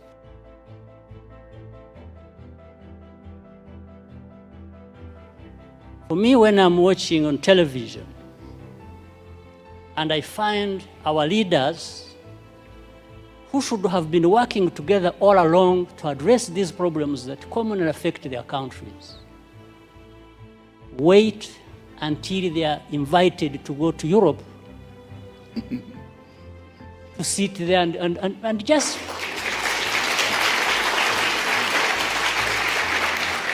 it's like they are made to sit down and address their problems. Why does anybody wait for that?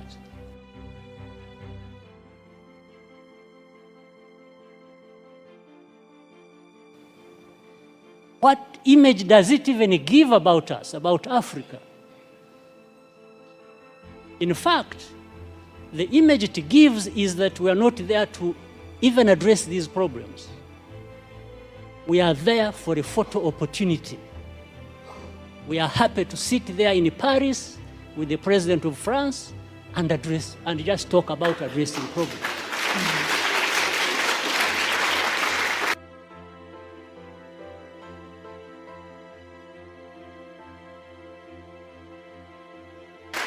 It doesn't make sense that our leaders cannot get themselves together to address problems affecting our people. It doesn't make sense. It doesn't really make sense that the president of Ghana could not sit down with the president of Burkina Faso and Mali to address their jihadist problems. It does not make sense that he has to come to the United States and talk about Wagner. It is even at this point, my understanding is that the ambassador in Mali or whatever is being called to come and answer questions in those countries. Why is Akufo looking for opportunities to be a showboy? That's my question. And then I guess I'll give you that, Kojo, and then Paul, so you can come in as well. I don't see the argument here, right? For the fact that the president, I agree with Paul Gigali. You have always, you know, the way my stand when it comes to the Africanism in terms of you agree with him on what basis? On African leaders coming to America, Europe, and have African summit. Why is this up to? And pretend you're solving problems. No. Hold because on. This problem existed when Akufo Addo was the chairman. You ask me a question.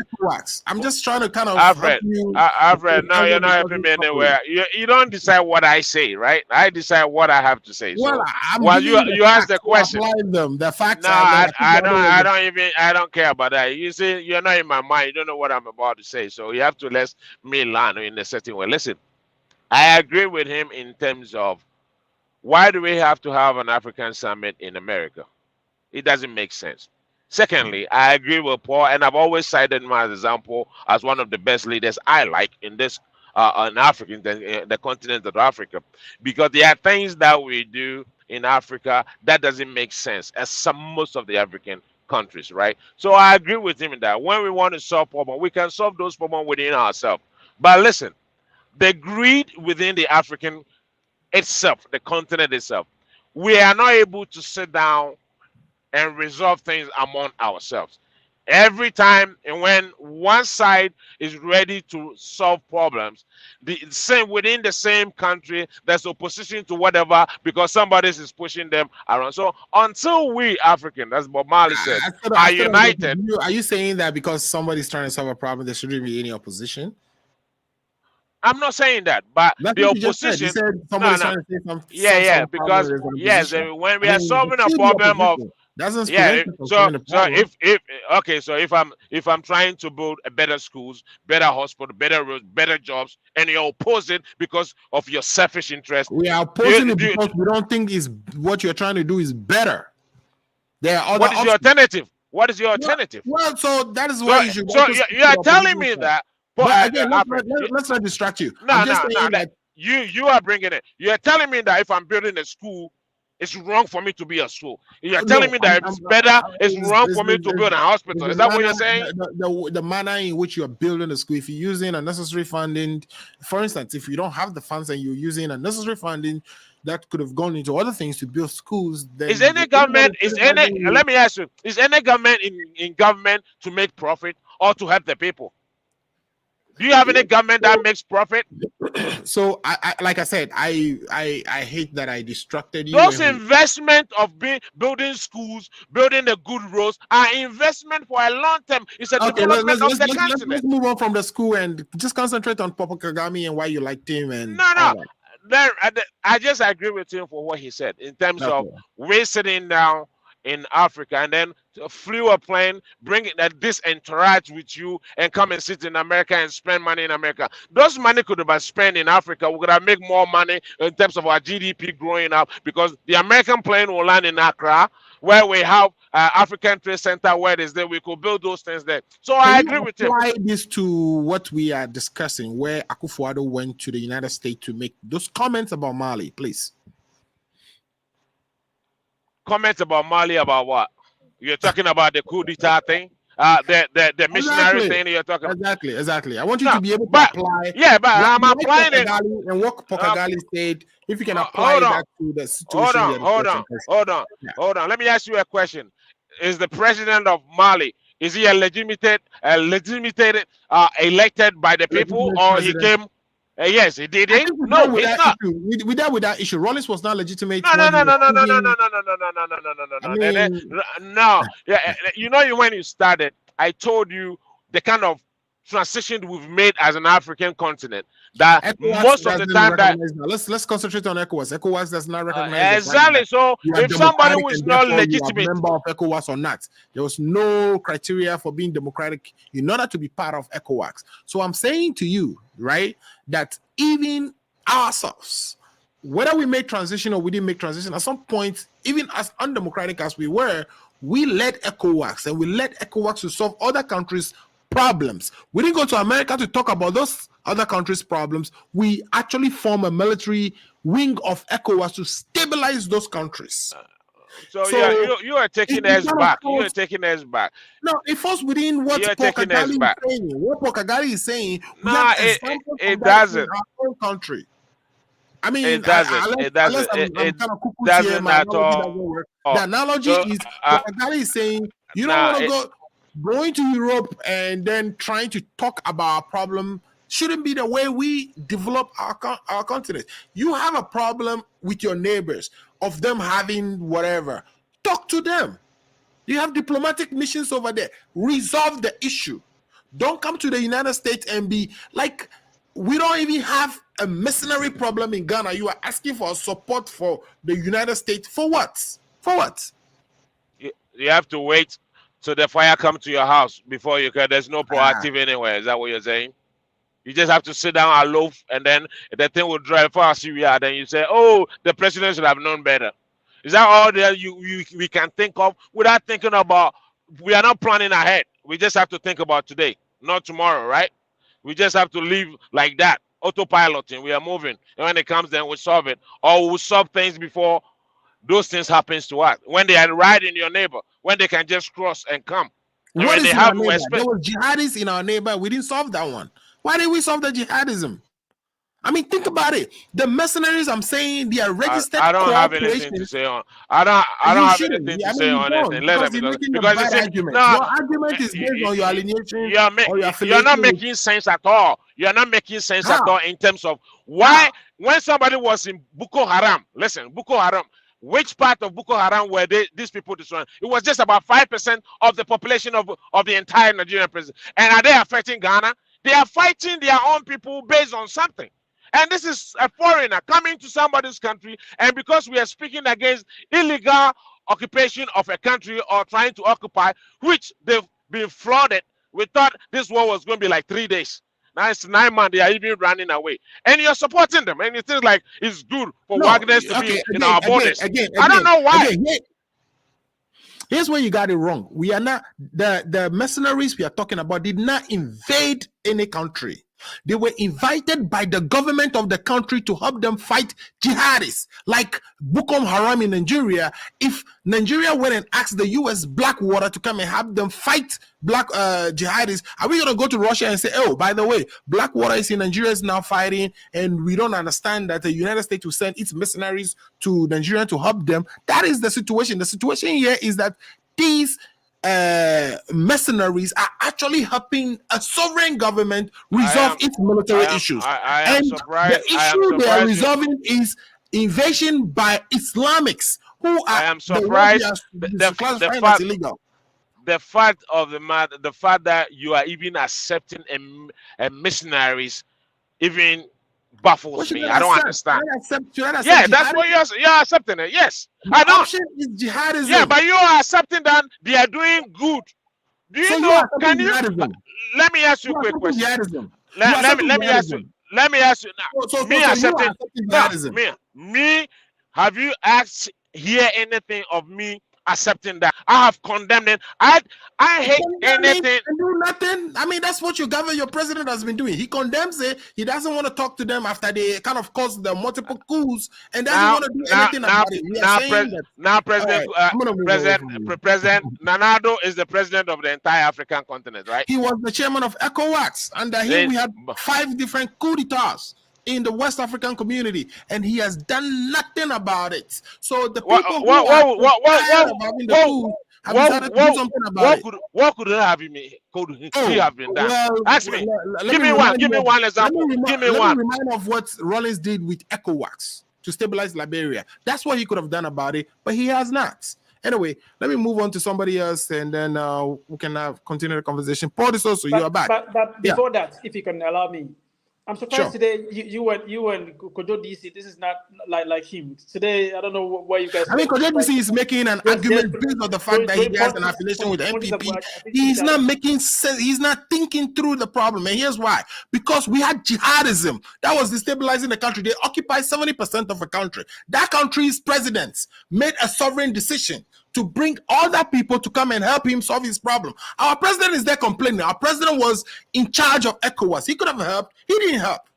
So why should we now be, you are here defending that president. And I'm telling you that Paul Kagame is saying that you have a problem with other African countries, solve it internally. Don't go to America and be kind of talking down to other people. That's simple. But my point is, you're making your politics blind to you. You're not thinking beyond the politics of what you think of the president, and everything is just blended into politics. So whatever the president have said, you don't even have a fact. You say he's not privy to anything. You don't have any information at all, as even into the security of our country, more or less the ECOWAS. Remember, he was the chairman of the ECOWAS. He's privy. You don't have. No, I don't. No, but that's why I gave him that. When you say privy, do you have privy? You don't, right? You don't know what the president knows. So don't I. I also don't know that. So I don't expect you to make an argument. Why are you disagreeing that he doesn't have any? Why are you saying that? So why are you? No, do we come to the show to speak what you think? Or we come here to bring our own divergent ideas as to discuss issues? Or what you think? Should I agree with you? I don't think so. No, so why are you saying that? So if you don't, why are you saying that the president is not? With what you think? No. Is that not part of the show? Don't worry about it. I don't think I'm good for the show. You disagree with what I think. I disagree with what you think. Hey, could just go. Good. Ghana agenda is moving forward. Anyway, Addo, go ahead. I don't want to. Could you don't have the patience and then the tenacity to take divergent opinions? No, he doesn't. He thinks he's maybe he shuts people off his show back in the days and take them off. But I wouldn't do that. I would disagree with you and strongly. So I guess I don't know. That's unfortunate. But anyway, just as you said, I mean, I personally think our president goofed, and I think the best thing he should have, if you have even any concern, nothing stopped him from calling his fellow African leaders for them to discuss the issue. Coming to the US, Washington, D.C. to come and discuss with the US government, I don't know what he intended or to achieve. Or I don't know what was the purpose for me. One thing I could say is that I mean, he's saying this thing so that, I mean, this IMF deal will be looking to for him. He's doing everything possible to look, I mean, good or to seek sympathy from the eyes of the US government in connection with this IMF deal, which, my opinion, that's what I'll conclude to say. But as it may be, I mean, it's unfortunate. And for that, I mean, bilateral discussion, which is a top-notch secret, to be out in the public domain. And as I stated earlier on, I mean, let's all work together. Let's support this government. Let's increase our security on our borders, because now we've opened ourselves up for any possible attack. That's what I would just end to say. Thank you. Yeah, for the statements he made, of course, now you're inviting trouble that we didn't have before. But anyway, Addo, you were going to say something. Yeah, so I agree that the president moved because of what he may have heard. You may disagree with me, but he moved because this was supposed to be classified information that came out that is not good for any country. The optics are not good. Right now we have our neighbors really mad at that because we put them on the map like that. But like I agree with Kojo in the sense that we don't know what the president is privy to, so we cannot just brush it off. But I'm saying that we are having these discussions not knowing what the president knows. So as much as you don't know what the president knows, I also don't know what the president knows, but I can have an argument based on the unknown. Even just so we are looking at what we heard on the surface, right? And what we heard on the surface is that the president is questioning the sovereign decision of another country. And we are saying that, okay, not entirely. Not entirely. I mean, you can make inferences about that because of what he said is questioning the sovereignty of the decisions of another country. But like I said, you don't want to discuss your unknowns. But I want to go over there. We don't know. You want to go there. What do you know that you want to tell us? But so then why are you interested in what you don't know? I wanted to go over there because I don't know what the president knows. I don't want to discredit that as, oh, this is nonsense or this is nothing. He shouldn't have done that. But he should not have discussed that in the open like that. I don't think that this is a discussion that you do in the open. And it was so weird, like, because it wasn't like the only person around. There were other presidents or other people around. So that did, but no, he was just meeting with the State Department, and so he had a Secretary of State there with his people, his team, and the president also had him. He saw the president himself. Yeah, but on camera, it wasn't like it was a closed door meeting where he had this. Well, whether the president knows, because again, this tape, we don't know if it is, one of the things we don't know is whether it's put there out, if it is put out intentionally, or if the tape was leaked, right? If somebody recorded without his knowledge. But now, even if then it wasn't a closed door meeting. That's my point. If it was meeting, put there, there are no cameras. If it wasn't a closed door meeting, then we should even be more concerned that our president is not able to hold himself. That is my concern, that the president will discuss this in the open like that. But I'm not going to question the president doing this. The second aspect of you not questioning the president, that issue is that, okay, Addo, let's think about this thing, right? You had jihadis destabilizing the country, okay? Taking 70% of the country, seizing their gold mines, and we know the jihadis, let's call them bad people.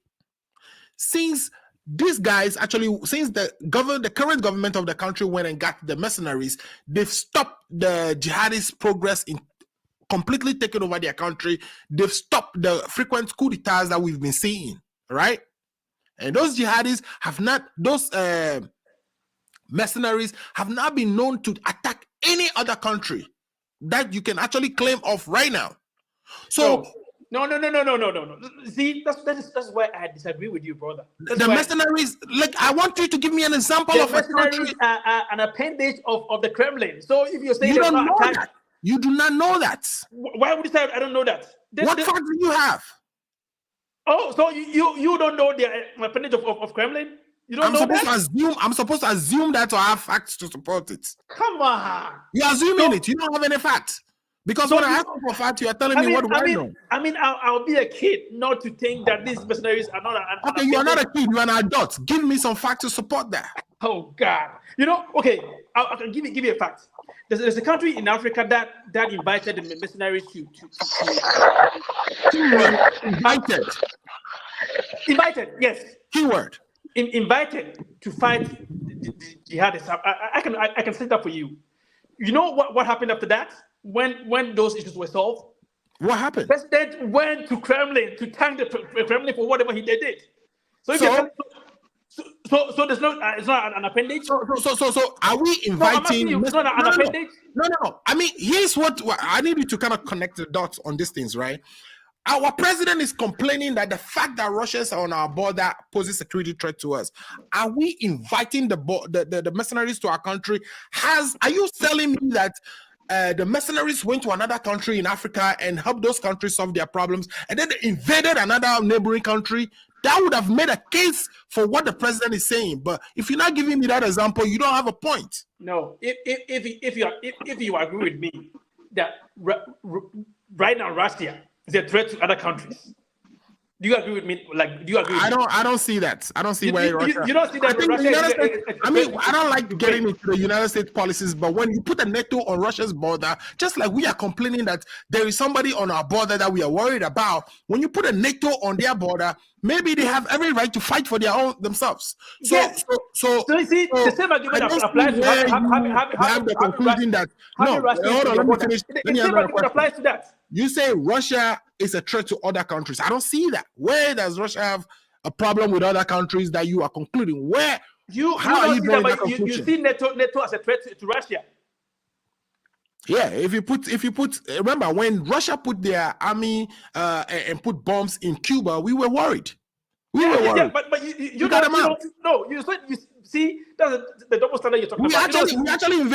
We actually went and took part of Guantanamo, which belonged to Cuba, to put our station over there. Didn't we do that?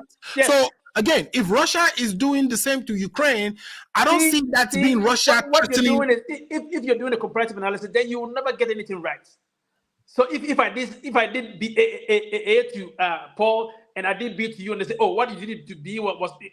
If you compare, I don't necessarily think that even the United States has the authority to actually tell Russia what to do or what not to do. Neither does Russia have the authority. Here's where Russia didn't just tell Burkina Faso that, hey, I'm bringing missionaries to you. No, but you are saying that NATO being on the borders of Russia is a threat to them, right?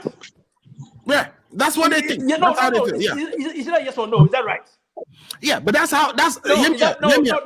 hear me out. This is a very simple question. Is NATO being at the borders of Russia a threat to them or no? Okay, and I'm telling you that, right? That is the Russian government's position. Okay, in this particular case, we are not saying that Russian military is at the border of Ghana. We are saying Russian mercenary. An appendage of the Kremlin. No. That connection you are drawing is not fact. It's not fact-based, because the Russian mercenaries are incorporated organization. They are not a governmental organization. It's not a government military. I need you to separate those things. If you want to draw those conclusions, you have to have a fact. Just drawing those conclusions based on some broad brush or your intuition, it doesn't make any sense. I will be a kid to not think that the mercenary. If you're an adult, so I need you to give me evidence. Only please don't have evidence. It's not I don't have evidence. I'm telling you, some of these countries, when they succeed in fighting jihadists, go pay homage to the Kremlin. Well, I'm not privy to that kind of information, so I don't know. Anyway. Sorry? And I can show you evidence of that. I mean, let's put this aside and move on. We can agree to disagree. I don't want to get off your platform like my brother did, which was unfortunate. I hope later you guys can put the difference aside and go on. I am sad the president went out there to cut out in the open, but I will not be a kid to stand over here and say there's nothing. If I agree that NATO being on somebody's border is a threat, I agree that having Russian mercenaries in our border. I think the president was panning for attention because, again, when we had the jihadis taking 70% of those countries, and these jihadis could easily destabilize Ghana, those were our concern. Jihadism in Sahel was the problem. But then you cannot tell me that he didn't do anything about it because you didn't know. What did he do? I mean, you and I are here. You don't know. So if you don't know, why are you putting your mouth? You should be quiet about it. Now, here's the thing: our president, what we see visibly he doing is that as a president or as a chairperson of ECOWAS, he told those countries that had multiple coup d'etats that if you don't switch over to democracy, you don't talk to ECOWAS. He repeated that even on this tape. I can play it over. That one of the actions he took is because they are not democratic, and therefore, I mean, democracy is that a requirement to be part of ECOWAS? Matter of fact, Paul Kagame was telling all of us that I think it should be. I think it should be. You don't think democracy should be part of the democracy for being ECOWAS? You don't think so? Say that again? You don't think democracy should be a requisite for being part of not necessarily. What the sovereign people of a country chooses to be their governance system does not determine whether they are part of the ECOWAS or the West Africa economic system. It shouldn't. They got to be rules for every. There are requisite rules for every organization. If you cannot just tell me that no, you being that means Ghana has been part of ECOWAS for how many years when Rawlings was president? But I'm saying that if they are new, see, that's why you do comparative. We cannot get anywhere with that kind of argument. If you're doing comparative analysis, we cannot get anywhere if that's the mindset that we have to compare A to B all the time. Let's discuss A as it is, and then move on. But if you try to always return to the histories to look at, then we will think that the current situation is the best. But you cannot do that in situations like this. Let's look at the situation holistically and start this comparative analysis. It won't help us. But again, like I said, I can agree to disagree with you, my brother. All right, sounds good. All right. Oh, we have Lifetime Legacy joining, but I don't think we'll get him on this topic. Lifetime Legacy, let's take you on to the NDC issue, for which I would like to take a quick break. When I come back, we're going to discussing what is happening within the NDC. I don't know if there's a clear declaration of chairman yet, but we know there's been some fights behind the scene. Let's come back and talk about this. We'll be right back. Are you 65 years or older? Good news. Illinois has expanded its Medicaid health insurance program to everyone 65 and older, regardless of your immigration status. Need help to apply? Contact United African Organization, UAO, WhatsApp, SMS, IL65 to 773-420-8976. It's true. For most people, your health insurance program increases as you grow older. That's why the state of Illinois has expanded its Medicaid health insurance program to everyone 65 and older, regardless of your immigration status. Need help to apply? Contact United African Organization, UAO, WhatsApp, SMS IL65 to 773-420-8976. If you are 65 years and older, there's one thing we can all agree on. Your health and well-being is important. Whether you are a recent green card holder or retiree, asylee or without paper, you're now eligible for the Illinois Medicaid Health Insurance Program. Need help to apply? Contact United African Organization, WhatsApp, SMS IL65 to 773-420-8976. Documents needed to apply: your proof of ID, your proof of address, and your proof of income.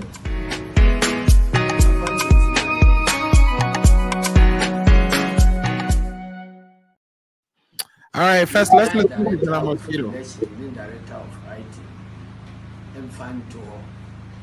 na enche na omo wi presidential primaries. Ni ehuru the open flag bearer, because the open flag bearer on only elections. And I had to call for him. In TSS, or have we say in who becomes director of IT and director of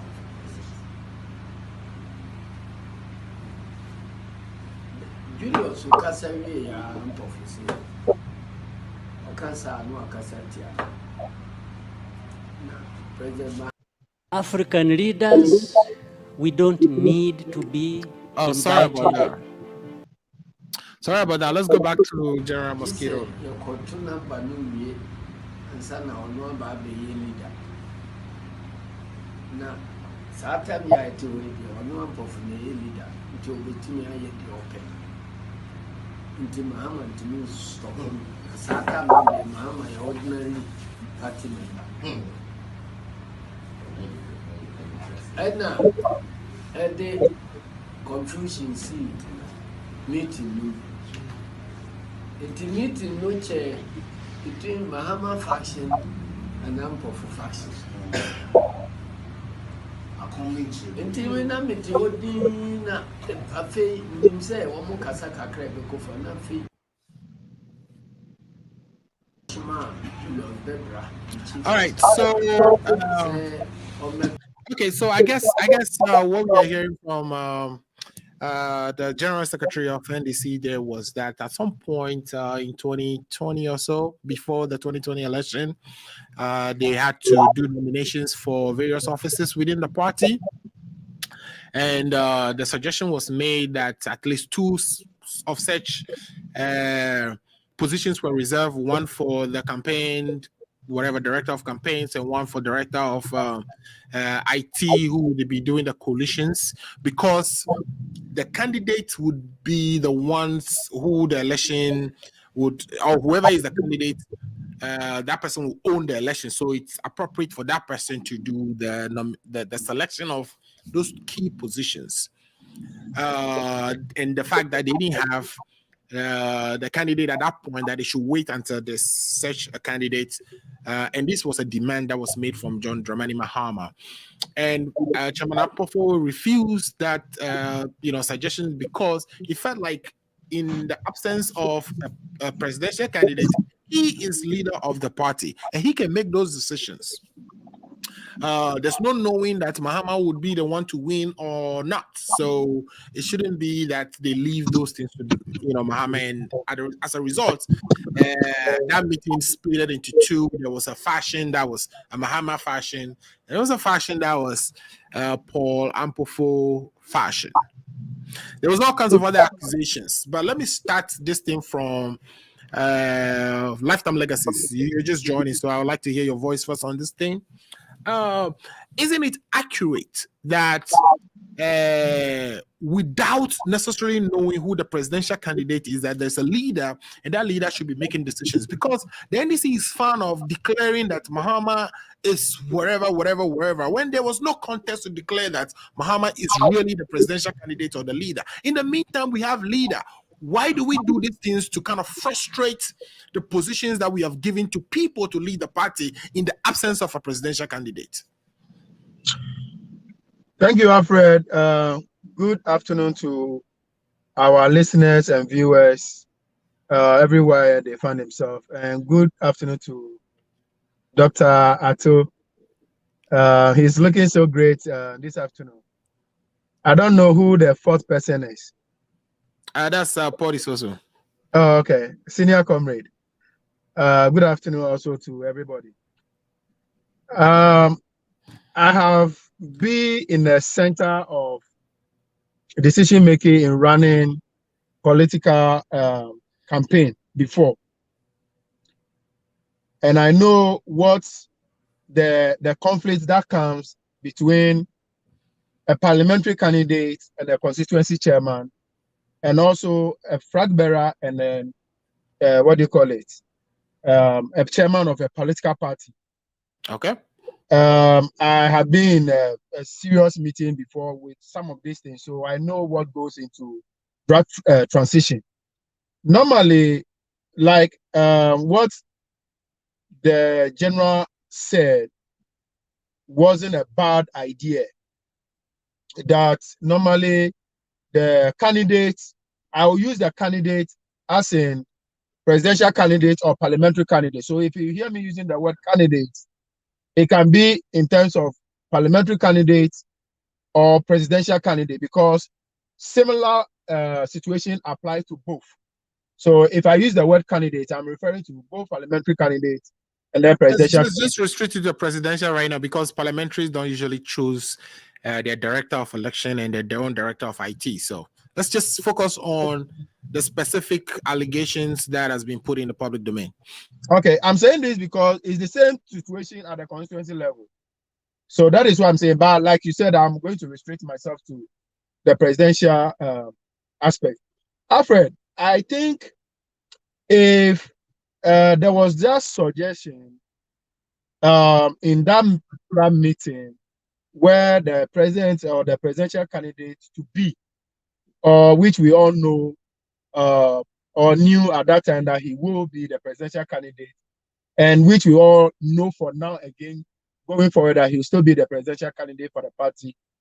If he make that request, for me, I don't see it as anything outrageous. I don't see it to be how do you know who's going to be the presidential candidate when there's not a single vote cast yet? Average. Before 2018, every single person knows that our next presidential candidate is going to be John Mahama. Everybody knows. How? Everybody knows. How? During the reconciliation or the fight, the constitutional fight finding, when if you were somebody who were monitoring events at that time, it was clear. Everybody knew that.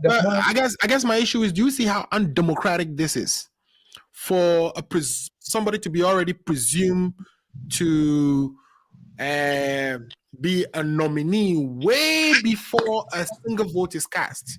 Don't you think that is quite undemocratic of Democratic Party? If you describe it as undemocratic, there is you are indirectly referring all the rank and file members of the NDC as undemocratic, which I will strongly disagree with you. No, I'm referring to a general secretary in the position of a party leadership, somebody who's leading a party, including somebody who, matter of fact, is not even a candidate, then making a decision for the party hierarchy. Because at the time Mahama is making this request that I need 2 positions reserved for me, he was not yet elected as the presidential. He's trying to say that, what if the other campaigns are saying, okay, also reserve 2 positions for me and all that. But I'm saying that you can see how undemocratic that is. There's no telling that a scandal may break a day before the election and Mahama may now win. There's no telling that. So, yeah. Alfred, election, a whole lot of things. Election is not an event. It's a process. A whole lot of things goes into election. So if you know, or everybody prior to 2019 or after 2020, by 2017, knew that Mahama is going to be the candidate for 2020. Let me ask this question. Can any of us on this platform tell us that after 2020 election, nobody knew Mahama was going to be the candidate for 2024? I don't know. Okay. That's only you saying that now. So I can tell you on authority, right after has he even declared his candidacy yet? We don't. Alfred, we don't need a rocket science to know that the man have unfinished business. I am one of the people who is of opinion that looking at where we find ourselves as a party, for the party to continue to have the man's blessing. Okay, we've lost AJ Rollins, we've lost Ramos, we've lost Mr. Atta. He is the only soul of the party now. What are you saying to all the other candidates who are interested in the position? They should just forget it, because I think the decision is already made. NDC have a way of doing things. NDC, I need you to answer my question. I'm saying, what should we say to the Komla Dufour and all these other people who are also interested in running for the candidacy position? Should they just forget it because the determination is already made, or it's already known? Alfred, Komla Dufour should come next 4 years after Mahama. Some of us will support you. Undemocratic. Very undemocratic. Very undemocratic. It's a democratic process. You see, let me tell you something. There was a time I was aspiring for a particular position. I have the current, but then I was becoming, if I had won that election, or if I persist to contest for that election, I would have become a secretary to the current MP for Addo, who is deputy minority chief whip in parliament. But there was an elderly person who is equally interested in that position. The deputy minority chief whip currently, who was then the person who I was coming to be a secretary for, want me to be her secretary. Okay? But when I look at the situation, I know that this person, by virtue of respect, let me step down for the person. And I allow the person to be the the current deputy minority chief whip, secretary at that time. You get it? Can you describe this as undemocratic? No. It's a listen. When you look at the principle and the way of the party way of doing things from 1992, that we haven't deviated from anything. We are not introducing anything new. You get it? We are not introducing anything new.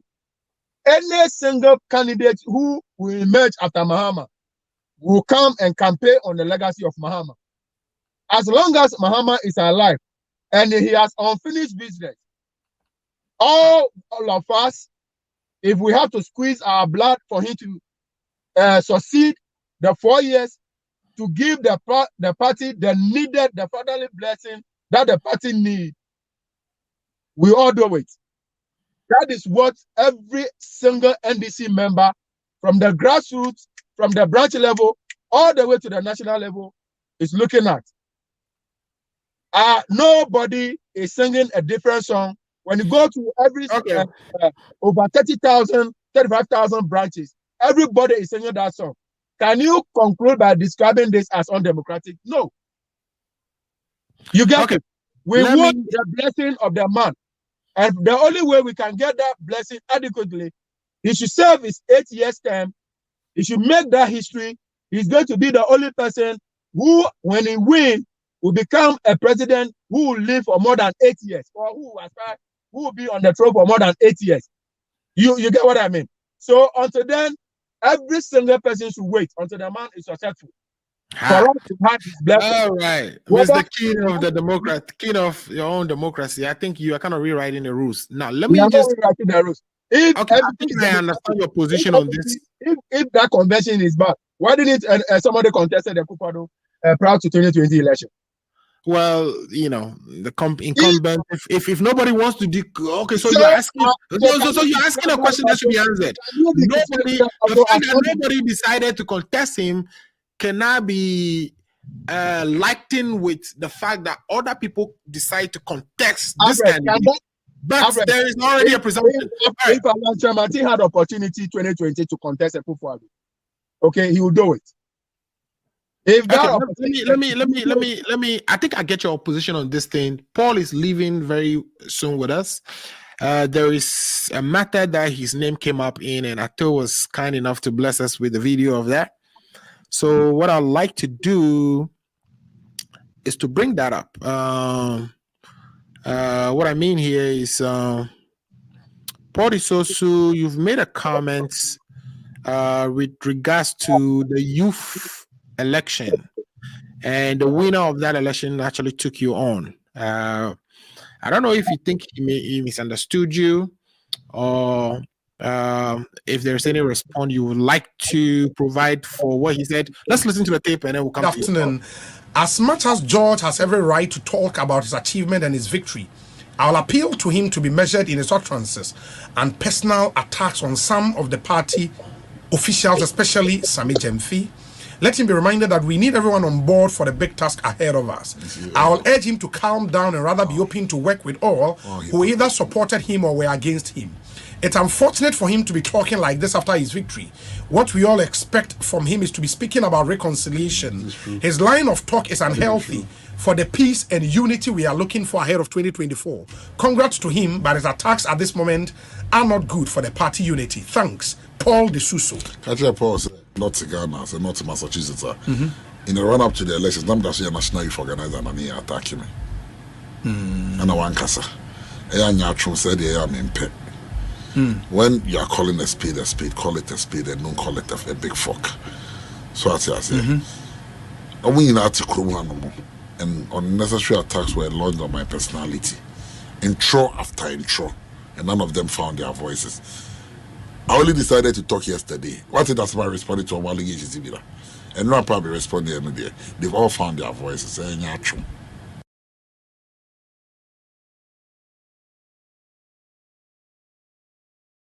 Paul, so your name has been mentioned because you made comments, and your comments were read out.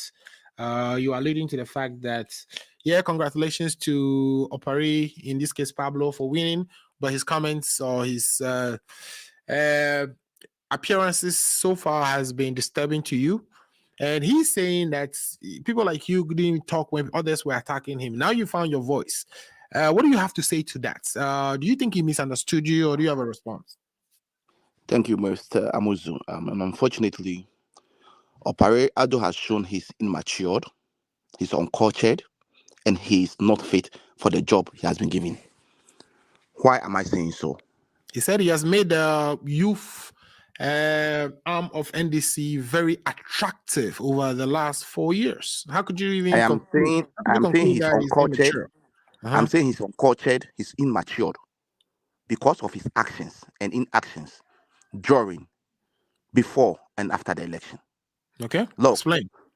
As a person, for now, you cannot even say he's the winner because the other contestant, Broja Jimfi, has gone to court, and court has issued a sermon that he cannot be declared as the winner until they go into the case. So let's put that aside.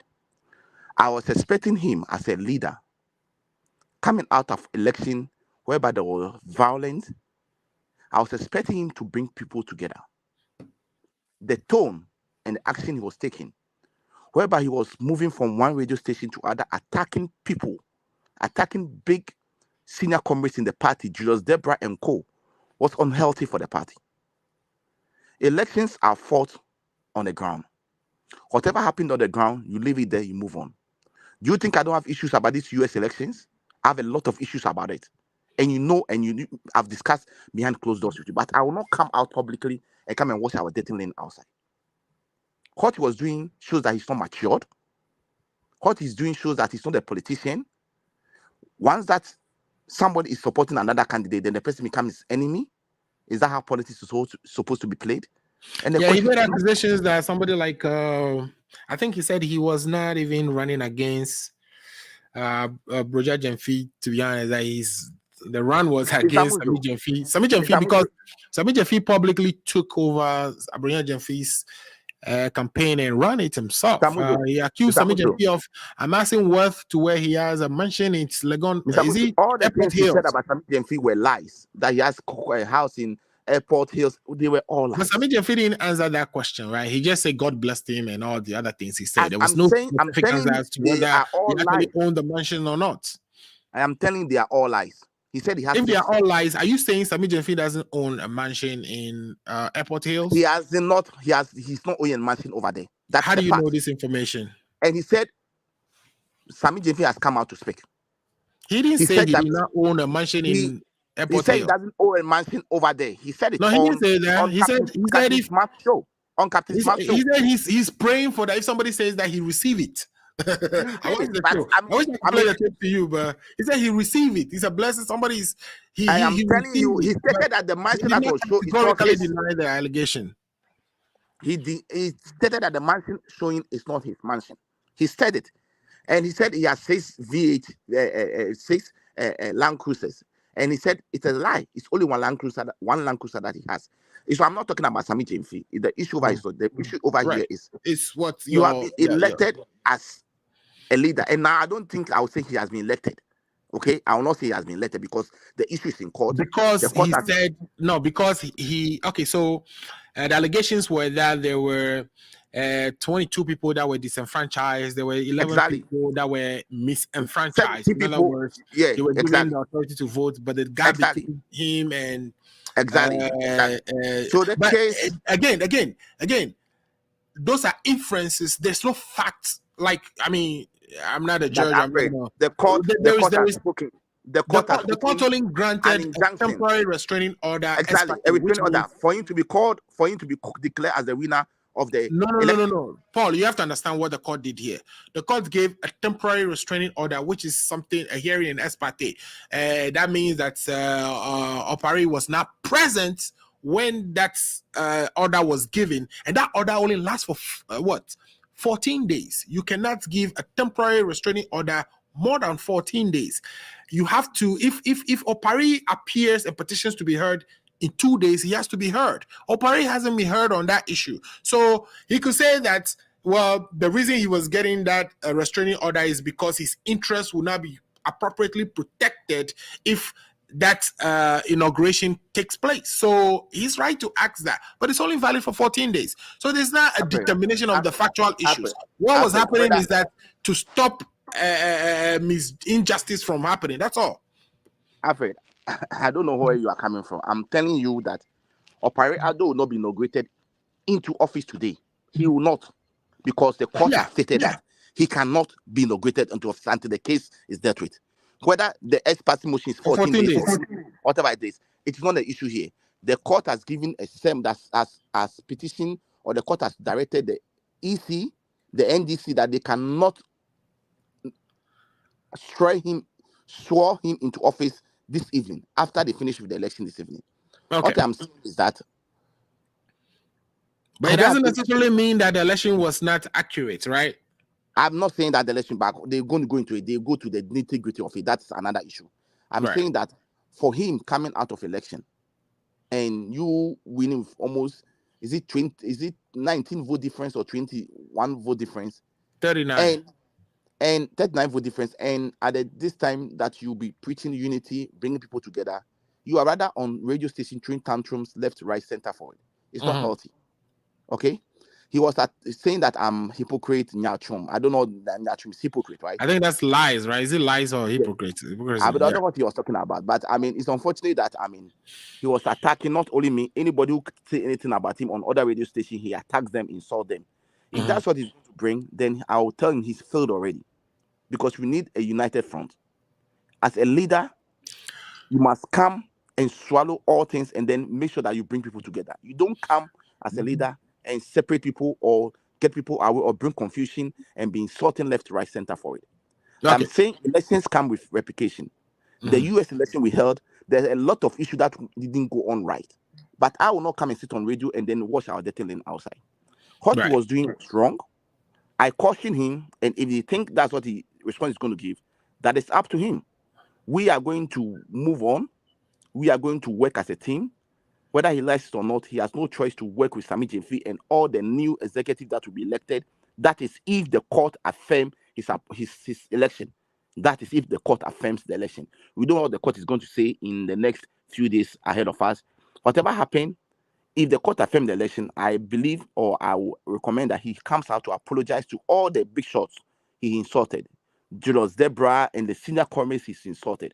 I don't think this is healthy for him. And for me, I don't know, and I don't have anything to say to him. All what I would say that he has shown that he's immature.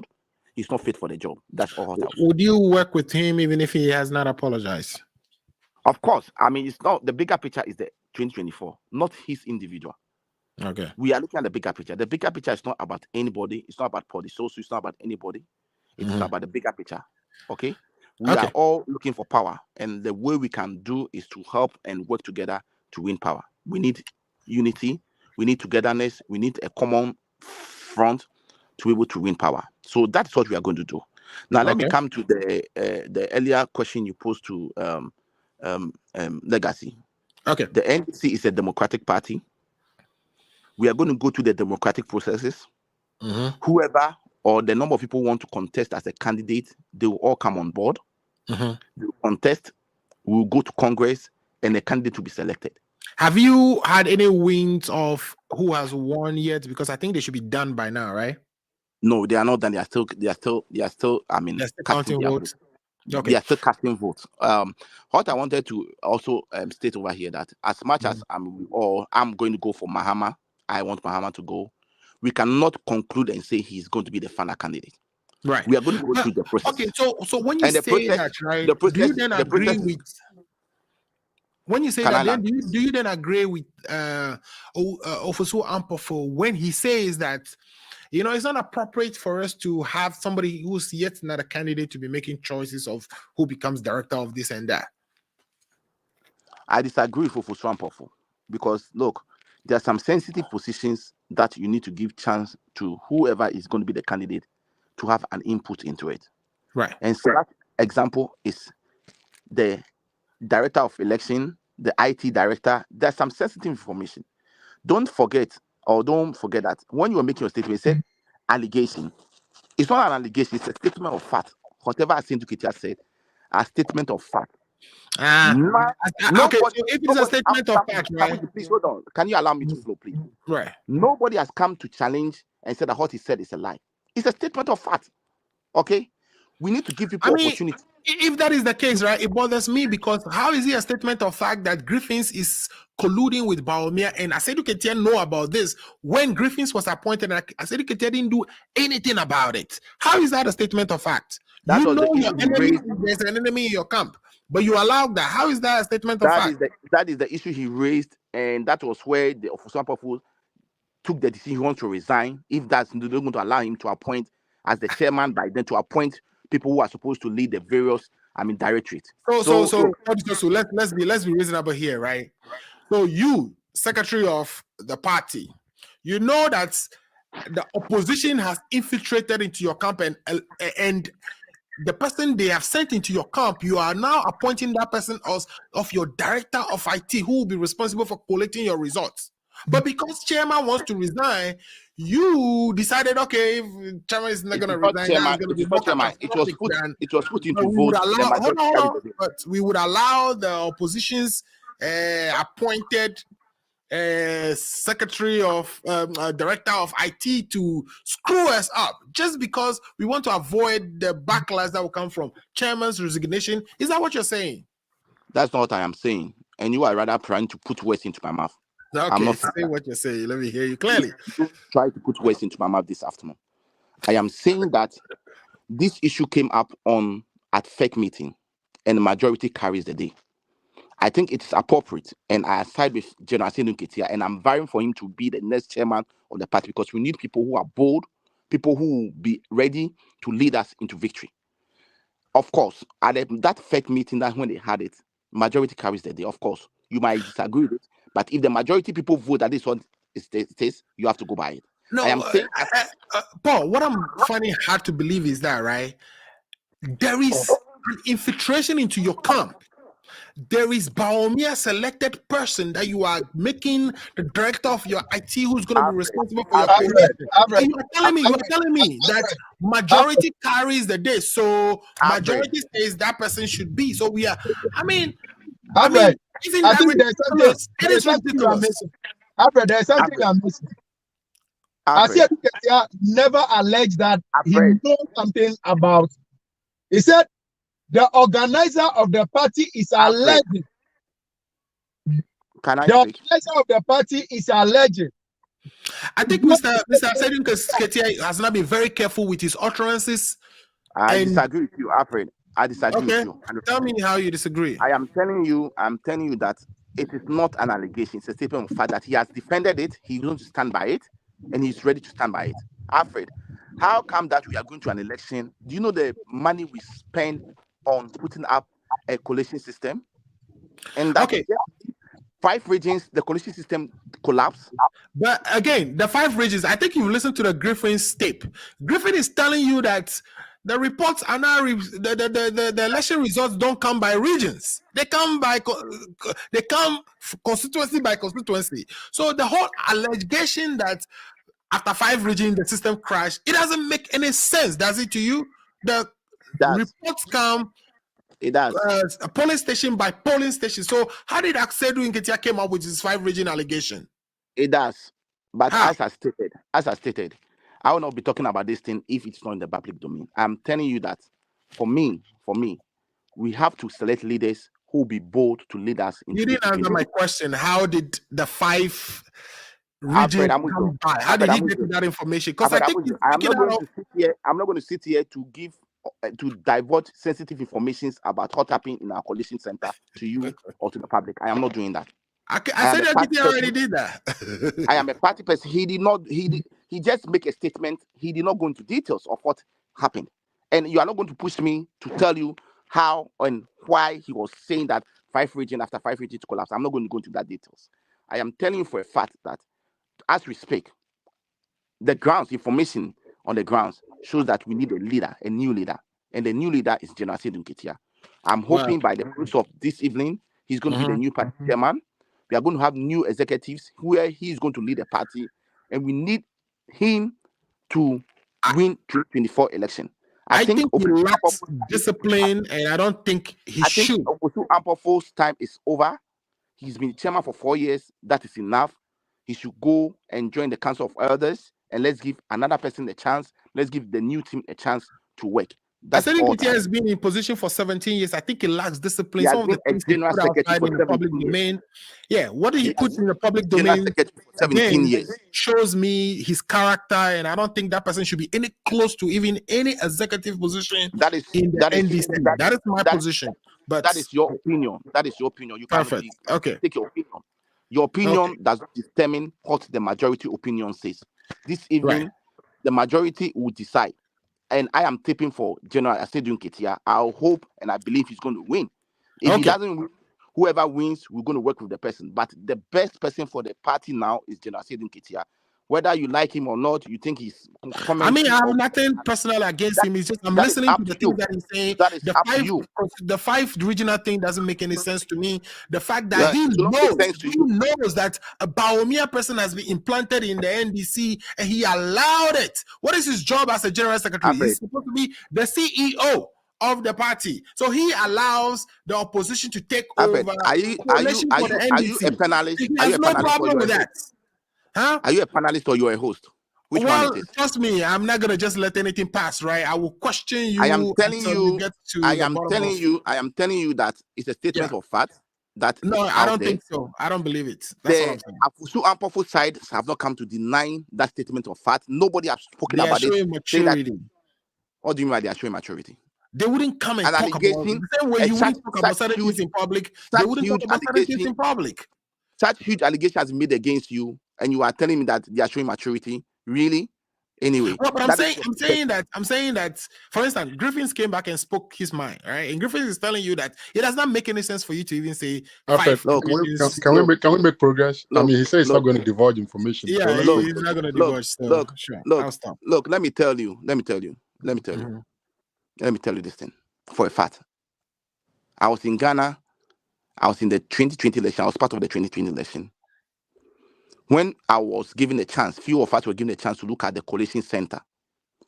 When we got into that room, my first statement that came out was, "Do you have a backup?"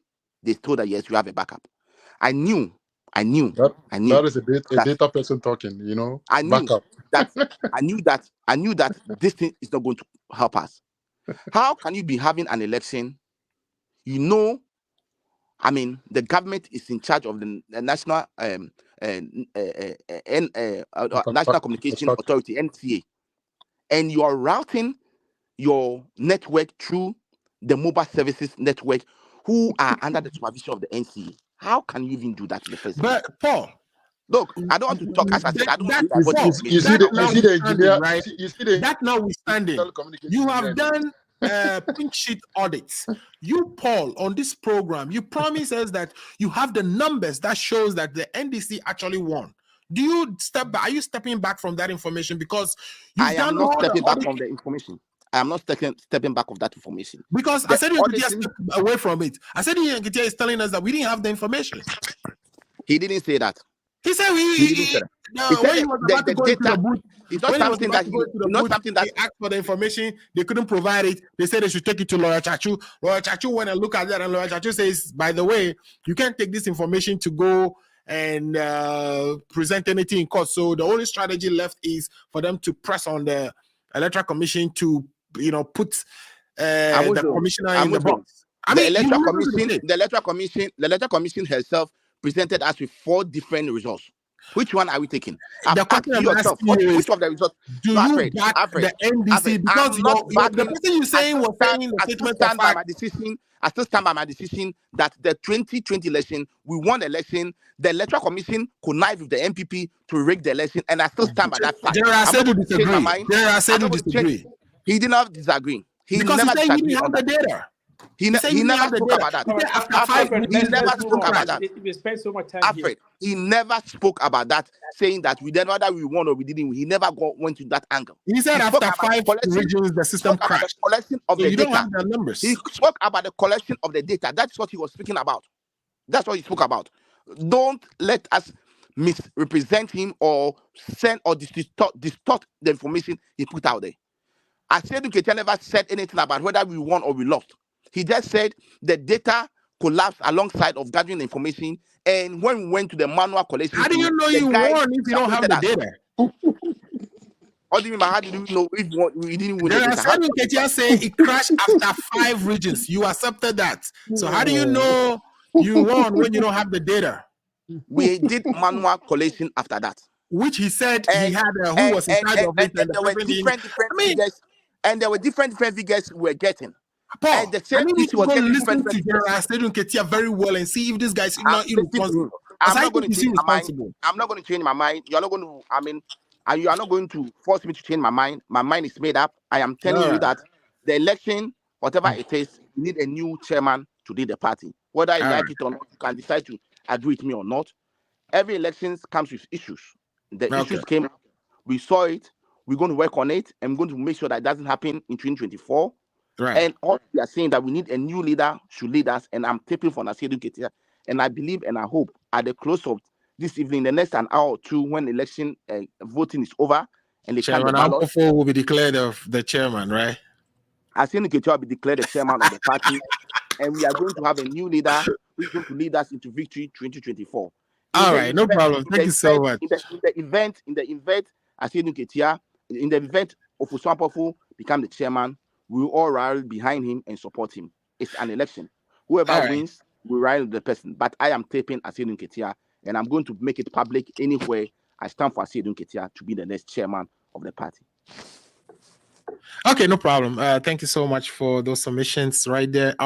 Today I'm pushing everybody's envelope, right? Like I'm not just yes sir, right? I gotta push up on you guys a little bit. The lawyer in you is beginning to show now. Your cross examinations are beginning to work. So but Can I go before my brother Nana, because I have a lot to say about his reactions and everything. So if you can go before him, that'd be nice. Okay, sure. I mean, if you allow that, right? Because Dan, it's supposed to be your turn, but you allow him to go. Dan, please allow me, because I have lots to say. So first of all, I am flabbergasted that my video that I saw, I heard my brother's excellent take on Asempa, and I was able to even. You were playing propaganda. Wow, that was propaganda. You were playing propaganda. I heard my brother's excellent. The way he uttered those words about. I mean, he was. Yeah, it was well written. I mean, when I was reading, I was like, oh, nice. So yeah. When I heard it, honestly, I felt proud to be associated with someone like that on a platform. Mm-hmm. And I'm like, okay, let me go back, take a video, and then share it with the group. Out of nowhere, my brother started attacking me. So I am surprised. I never attacked you. I never attacked you. I just said, my brother here, Amuzu, you were able to use this to show how important we have Paul on this platform. Of course, we have Paul, which is a very significant portion of our program. What I'm saying is that it wasn't malicious. I mean, no. I was really impressed with the delivery and the way he's like any party person would want this to be. Seriously. Mm-hmm. So Paul, I mean, I commend you for that message, because I think the message Paul was sending is not bad. The message Paul was sending is that we need party unity, we need coherence, and I agree with Paul within the party. So Paul, you did the right thing. Me, my only fault with you now is supporting some very indisciplined old man who's been at this for a very long time. Very disciplined. He should be retired. He should be gone. He should be nowhere close to executive position with the NDC. Now, even him and Akufo, none of those people should be anywhere close to. I agree with you. Position, but it's just. You think? I've read a doctor. No, please don't come in yet. You think that I disagree with you guys. We'll bring you in, boss. You think the way Paul responded to Pablo, Paul would take they say that strong stance and say Asiedu was wrong. Yeah. But it didn't happen that way. But I can agree. I can agree with Paul where he stands. This is the democracy. But then I'm also very surprised that my brother here, lifetime. I love him as a brother, but his politics is really weak. You cannot just come and say because you know what, Mahama was wrong to even think that he will be how can you just say that we have a party chairman just because you presume that you'll be president, he should allow you to nominate or that is wrong. And for the first time in 2 months, I've not seen my brother Nanaya Dan smile, smirk, smiling from ear to ear. There are two reasons why he's doing that, because the dollar is depreciating. We'll talk about that And next today he knows very so. well that his colleagues on the other side are in deep trouble. So today I've never seen Dan smile for baby with smiles throughout. He's happy. But on a more serious note, I mean, I agree with you, Alfred, that what the NDC did to Opuso is not the best. It is not the best, and the general is part of the problem. And for this message to come out, the way you deceived the entire world about having the numbers, you didn't have any numbers. You didn't. This is appalling, and I don't even believe what General is saying, because there's no way you are telling me that 5 regions crashed, because we don't receive the results by region. I mean, it just doesn't make sense. So that is why I think General is saying, and for General has to be a key to come and tell us that you knew that there is an implant in the organization that you lead. You are the CEO. You have Alfred, I'll give you your no. Let me finish. And we live the democracy, and you see. To this point, this is where the double standards come in, Alfred. You remember we were talking about democracy when you said that we don't need democracy in ECOWAS? Now you are advocating for this democracy in the NDC. No, but come on, you got to be. I say a requirement to be part of ECOWAS should not be because you are democratic or not. But it does not preclude me from arguing for democracy in a political party. I mean, I'm not anti-democracy. I'm not saying that. Don't construe my saying that there's no requirement for democracy, that one is to be democratic in order to be part of ECOWAS. It's not required. That I am anti-democracy. You're saying it's not required. No, I'm not saying you're anti-democracy, but I'm saying that it's just double standard right now. How is that double standard? It's not required that you have to be democratic to join ECOWAS. But in another vein, you're saying that it has to be a democratic process for NDC to elect leaders. The NDC is a democratic party. As the leader of the party. The NDC is a democratic party, and we hold them to democratic ideals. Yes. Yeah. ECOWAS should be. ECOWAS is not a democratic institution. What are you fighting for?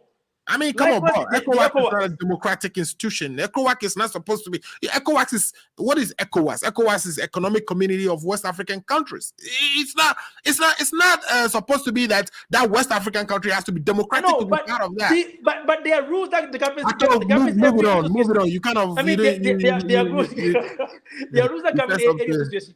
If you are clamoring for democracy for NDC, it should be for democracy is the way to be in this world. It's not necessarily. China is not democratic, and China has succeeded. Democracy is not necessarily the way to do anything better than other system. But I'm saying, if a party is already a democratic party, we hold them to the tenets of democracy. So let's focus on the issue. Stop kind of trying to bring these two unrelated issues together. The issue we are discussing right now, they're not. I told they're not. I can move on. But the important of my point is that we cannot get the discount of Ampof in this situation. What he did was the right thing. If you're a party at the point in time, if you're supposed to elect people, you should be not just the one that we assume. And it's sad that my brother here, Legacy, is saying that we all agree that Mahama will be. No, now we have Comrade Dufo coming in terms, and you were supposed to be a National Democratic Party. That you keep bringing all these PNDC rules where people impose on one another. It's high time that the NDC move on from all these PNDC ideologies so that we all be a better democratic Ghana. Thank you. All right. Thank you so much. I agree with everything you said except the democratic kind of comparison parts. But anyway, let's go to my brother Dan. I think our conversation needs to be nuanced. When I say nuanced, sometimes on paper looks like that's how they're supposed to be, but in practice, if you try to do it that way, you have practical difficulties. You get what I'm trying to say? And some of these things have to be looked in the context of the organization itself and what makes sense, right? Right. So in the context of the NDC politics, it appears the position that both sides held makes sense, right? It makes sense, and therefore they needed to find a mutual ground to marry that, or find a way around that structure to accommodate the views of each party. Because it is true per the NDC constitution that if they're in opposition and they don't have a flag bearer, the chairman is the leader of the party, right? Exactly. So you cannot tell me that, if I'm the chairman of the leader of a party, I should wait until, a presumptive candidate decides when we should fill our committee positions in the party. That, yes, in theory doesn't really make sense, right? Because, it is not the case that, who knows? Nobody knows whether we'll all live to meet 2024, right? You get what I'm trying to say?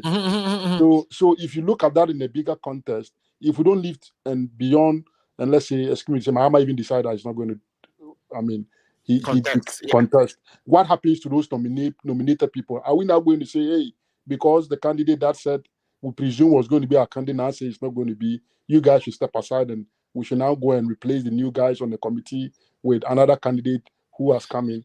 So I think that what they should have done is that they should have had a committee. The IT should be like 5, maybe their constitution should make an arrangement that says there are 5 or 6 people, and then they will say 4 majority of those committee will be, filled by the chairman or the national NDC national executive people, and then they will leave one spot, right? Maybe for whoever that presumptive candidate is. You get what I'm trying to say? Yeah. And I think if they do it that way, they can marry both views, because both views make sense. Because remember in Ghana, when we go into an election, even though it is the NDC that presents a candidate, in the constitution of Ghana, we don't know it as an NDC. We know it as that, the presidential candidate.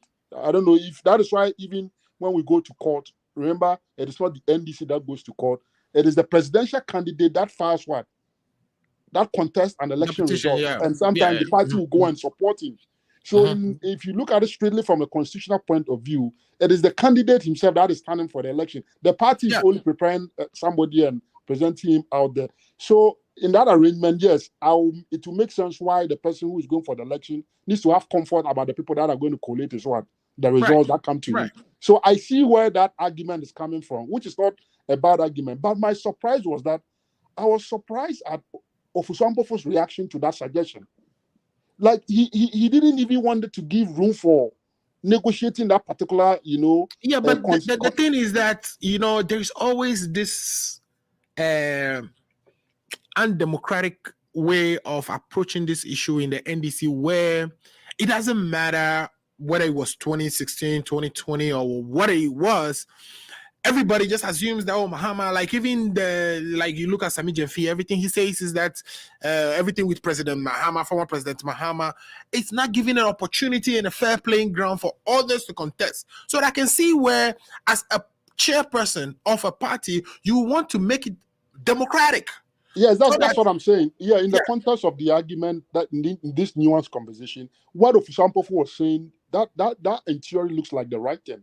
But in practice, we all know that the NDC is more skewed towards Mahama. You see the practicality of trying to marry what Ofusampofu is trying to do, which is the right thing. But you have to. I think our narratives around that feed into the practice of it, because at the end of the day, there shouldn't be any skewing of anything from the standpoint of the executives. Ofusampofu would have probably used that nice opportunity to explain to them that, hey, I'm the chairman here. Think about me as a leader of this party. I have to be fair to everybody, irrespective of even whether the person has contested election in this party before or not. Even the first person that is coming, the very people that are coming to pick nomination for the first time, I have to give them the same equal, fair opportunity like I'll even give anybody else that has, run for this position before. Even though we all know that eventually, if those people come Mahama has an advantage. That is something we know. Now everybody knows that. But as a chairman, I can't play like that. You guys can play like that, but I can't play like that. I have to play strictly. But then the suggestion that you guys have brought on board makes sense. But I'm not going to personalize that suggestion. Even that suggestion could have been that let's do these 2 other nominations in consultation with our candidates. All right. But There may I be a see. consensus person there that the candidate might say, oh, we all like this person. Or they might say, you know what, since this is in consultation, we'll just shelve it until we know who the winner is. Or you can even put a clause that let's do it subject to, you have to put that they are not, these positions are presumptive positions now, because we're assuming that this person is going to be the candidate. If it doesn't become the candidate, those positions will go away. And whoever becomes the candidate, remember, these are just directors of the positions. They can fire them at any time. Imagine Akufo firing.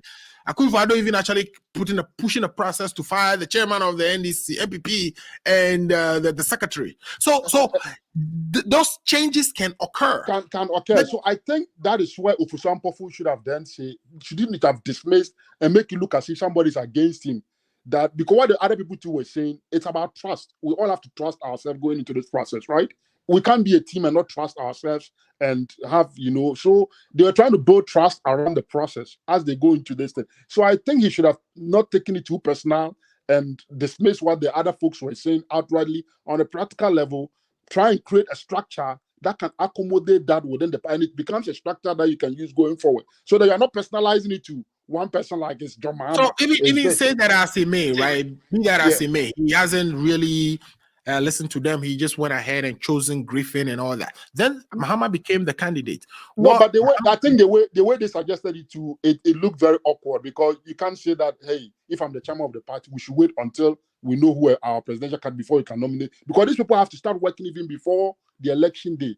But I'm saying that if Mahama had somebody else in mind to be the director of IT, when he became the candidate, right? Then, like I said in Ketia is saying, we know Griffins apparently maybe have some relationship with Bawumia, and perhaps Mahama is also aware of that. What prevents Mahama from changing him? Yeah, that's what I'm saying, because that, and remember, the difficult, what they want to avoid is that they don't want to go into an election where Mahama has his own setup and the party has its own setup. So you see that that is one of the practical challenges. I'm saying the candidate can change the party hierarchy. It happened. No, that's what I'm saying. That on a practical sense, even though it is the party that is presenting Mahama, we've had this time in this process where political parties, the presidential candidate will have his own campaign setup, right, and assign some people role devoid of party structure, and that usually create problems for the political party. They don't want that kind of situation to see, because that has happened in MPP before, and people complained. And I probably think that NDC in learning lessons, they want to make sure that everything is run at the party level. The party controls by the Bawumia appointed guy. Well, that is one allegation. I think that it's easy sometimes to put allegations. So it's the same person who's saying all these things. I want to make sure that we focus on Sedun Ketia with this thing, because he's the one who's saying all these things. He said so many different things that. But we are saying only saying those are facts. I'm with you. We can sit here and interrogate the logic of what Sedun Ketia is saying and put holes in there. But can we also dismiss a person like Sedun Ketia saying these things in a political party that he has been general secretary for 17 years? There might be something he's saying, probably he's not saying it right, that we probably are also dismissing. It doesn't make a lot of sense for some of the things he's saying. So how is it that the secretary of a party knows that there is a mole who is holding the most sensitive position in the party, and he's fine with it until everything breaks down? Because it's the chairman's decision. These are party things, right? It's possible he might have put this concerns out there in some meeting, and I mean, he's not the only one that takes decision for the party, right? It's always a collective. So if I protest in a particular meeting that there's something going on that I don't like, the collective disagree with me, eventually my decision is not going to hold. There's that collective decision that will carry. Convince me that Sedun Ketia is saying that, look, our director of IT in charge of our coalition is a mole from the MPP. The whole party went into a meeting, and there was still a decision that, no problem. Even though this person may be a mole, we are keeping him. I mean, that's what I'm saying. I said Ketia can make that position, but if when they went into that meeting, the committee people ask for the evidence and you can't provide it, you just make this allegation. So Sedun Ketia is saying a falsehood in this particular situation, because again, it's not true that that guy Griffins is a mole of Bawumia. Because if it is, I said saying that the whole NDC is so stupid enough that they couldn't make a decision. No, I'm with you. get me right here. What I'm saying is that Asiedun Ketia, even though might have made that position maybe to whichever NDC committee or party he made it, that committee might have overridden that and said, we don't have basis to conclude on, we don't agree. But Asiedun Ketia would have still kept to his belief that I still believe that is what it is. Nobody will stop him from holding on to that belief. You get what I'm trying to say? So he will still go ahead and say what he believes it is, but the committee probably might have dismissed that and say, we don't believe this is the case. And now, because they are going into an election, he wants to show the electorate that he has all this while, even though the committee might have dismissed his assertion, he believed that what he has held on up to now, it's correct. And that is a campaigning position I will not take that away from, because eventually he's going to the kingmakers and he wants to make a point and distinguish himself from all other people and say, hey, I have held this belief, and I think that if you guys... Then he also made an allegation that after 5 regions were reported, the system crashed. Do you believe that? No, well, so you see, sometimes it's a matter of language. When you say the system crashed, when you say 5 regions, I don't think it's probably saying specifically that we were only getting results by region. The results then come like we finish one region, we go to the... That's not how we all know that that's not how our results come in, right? It depends on which polling station has finished and which numbers are coming in. They come across different regions. They don't come like... But when you are tallying them, you can tally and group them by regions, right? So I don't think when he says it that way, he's meant it directly that, one region, we finish the result, we go to the next. I don't think that's how he meant it, because that's not how we all, on the practical sense, we all collate results in Ghana. But I think what he's probably trying to say is that at some point, their system did not take them through. They had a crash. Whatever be the case, at some point, they experience some difficulties. But, my problem is, even if the NDC goes into an election, they're unable to collate a result, the responsibility is for the EC to always have accurate results and make sure that every party's true votes are reflected. So even if political party decide not to collate results, the EC at any point in time, that responsibility on them to have their result certified and be fair to each party that participates in the election must not be something that we let go and say that, because some political party didn't do it, the EC too must not do it. That responsibility, we must always hold the EC to it. As for political parties, if they do it, it's all for their own good and for their own what do you call it? Cross-checking the results and making sure that we understand that. But why this is relevant, because we have to go through a whole court process, right? With where the NDC claimed that they know that we've won the election. But let's also be fair. When they went to court, when NDC went to court, per the case that the NDC took to court, if you remember, the NDC case heavily was centered on the declarations that were made in multiple times, what do you call it? Multiple declarations, the multiple declarations. That was where most of their cases were centered. So their strategy was heavily skewed toward that particular constitutionalism of what that result meant. And backing that up with their own result would have just made their case stronger. But they didn't go on that approach that we want to go. Yeah, because again, like you said, the EC is the one who collates, right? And the EC is going to be the one who declares, right? So if the EC says A and the ECs come and say, by the way, we missed 2 and 3, so we are re-adding, and we say it's B, and you say that is inaccurate, or you want to understand the constitutionality of that, then you have to have a basis for disagreeing with the corrections that EC did. And that is why I knew they were going to fail, because for you to, even though you are relying on that strategy of unconstitutional declaration, you cannot go just solely on that, because you are saying the person have made an error, right? But you are not going to court with other backing evidence to support that error. You have proven that error with your own numbers, and that you can show the court that, hey, based on my own numbers, I can further prove that this was error. You were still relying on that same person's record to prove that he's made an error. That would be tough in any court. Yeah, then it's going to be hard. It's going to be hard. So it wasn't surprising they lost the case. But if they had their own numbers, independent of that error, to even back it, their case would have been much stronger. But of course, they didn't have the numbers. And they themselves knew they didn't have the numbers. So when they went to court, they had to play it on the other side. And the EC2 was probably smart, knew through it, and also didn't give them that opportunity to come and waste his time. So there is a CEO of a political party who knew that the guy who was meant to collect the results for them is, not competent in doing so, or has been, corrupted by the opposition or somehow.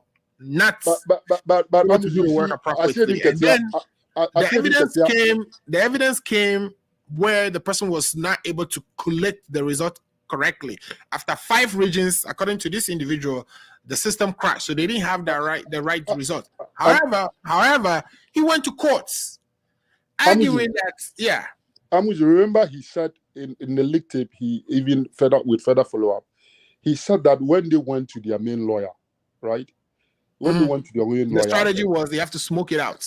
Exactly. So, when you go to court, it's not only about you having evidence. So even the strategy that you use to go to court can make a big difference in your case. No, you have to pass the summary judgments. First of all, you go to court, you have to first of all beat summary judgment for you to have your case progress and that to is why discovery. the judges, to make the case simple for themselves, ask them where was your result.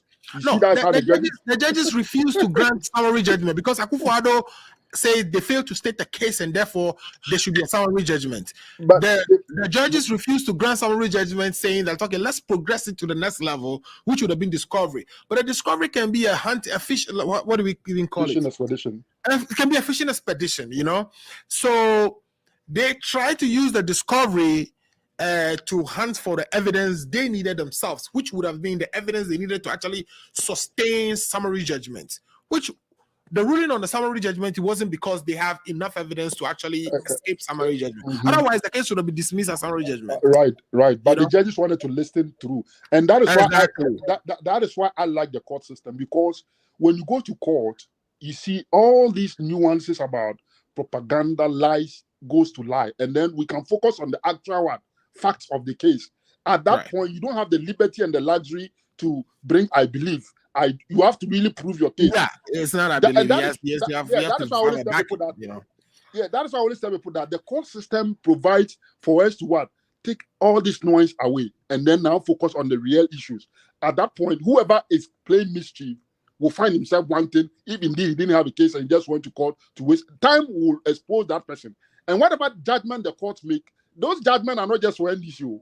Those judgments will remain. It serves as precedents. Yes, and it will affect everybody, to affect MPP. Any other person in the future will be affected by that judgment. So when courts make judgments, they are serious matters. Don't think that they are made in favor of one party. Tomorrow, another thing will come up and somebody will reference that particular judgment, and it becomes something that will live within our, jurisprudence forever.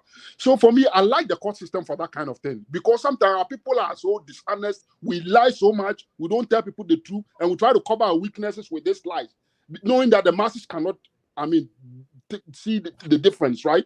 But when we go to court, those people who lie will eventually have the tough time to lie in court or play that mischief in court. And the court will make it clear for all of us to see what is going on. But let me come back to the election. That's what I'm saying. When we are having this conversation, we have to be nuanced about it. The NDC has a history, right? We cannot just discuss the NDC and compare them to any other party, in absolute terms like that. Relatively, the NDC has a history. They've come from somewhere. You see that thing. So you must understand the NDC within their own context and within their own history and where they have come from, and judge them based on their own milestone. You don't even compare them to another party. They have a constitution, so the constitution is supposed to stabilize so that there's a standardized expectation of what is likely to happen.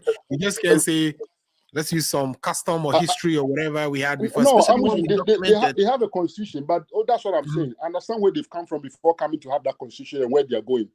The NDC, all this while, are trying to isolate themselves and make themselves independent of any individual person. That was what they tried to do under Rawlings, right? Because they didn't want to have the party be like it is one person that dictates this party. They wanted to isolate the party, make it constitutional, and for the most part, take decisions based on that constitution. Let that constitution guide them, so that tomorrow no one person will have influence on the party.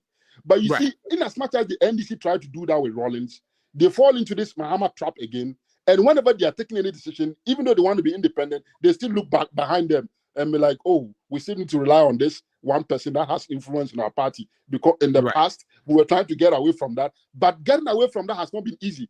And I'm surprised that this same Asiedun Ketia, who led that very important, I concept of separation from an independent party. Yeah. Exactly. That is strong. Will now be in this same position where he's trying to go back to the old and having one person still have an influence on, party activity. That is for me the irony of the Asiedun Ketia, posture at this point in time. But largely, I think Ofusampo was trying to hold on to that idea that this party must be independent. We must not make this party be like it's one person that can control all activity. We must take decisions based on our structures, based on our constitution, and fulfill our aspiration as a party. So that tomorrow, if Mahama is not there, the party will not be found wanting. There's a system, there's a structure that the party can rely on going for. And I think that is more of an enduring way of running an organization beyond just this short-term, compromises that you want to make to a leader because today he has the influence. If tomorrow he's not there, then what happened? What is your plan B? Then you found wanting. You see the problem. So there must be an enduring system that goes beyond any particular individual, that survives any particular individual influence. And I think that way the party will become stronger for it, and everybody will feel like there's an equal chance and opportunity in this party. One thing I've learned in this whole discussion is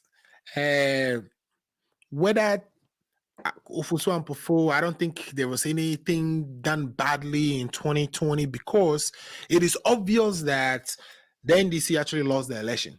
Whether they collated properly or because they even did an audit of the pink sheets, right? According to the minus only some 300 pink sheets, they did an audit of all the pink sheets. So it is obvious that the election was lost. Right? I'm with you. That is what the reasonable that is what the reasonable person will come to. But you see, we are doing politics. We are not just doing logical reasoning. So sometimes that is where the nuances are. We are doing politics.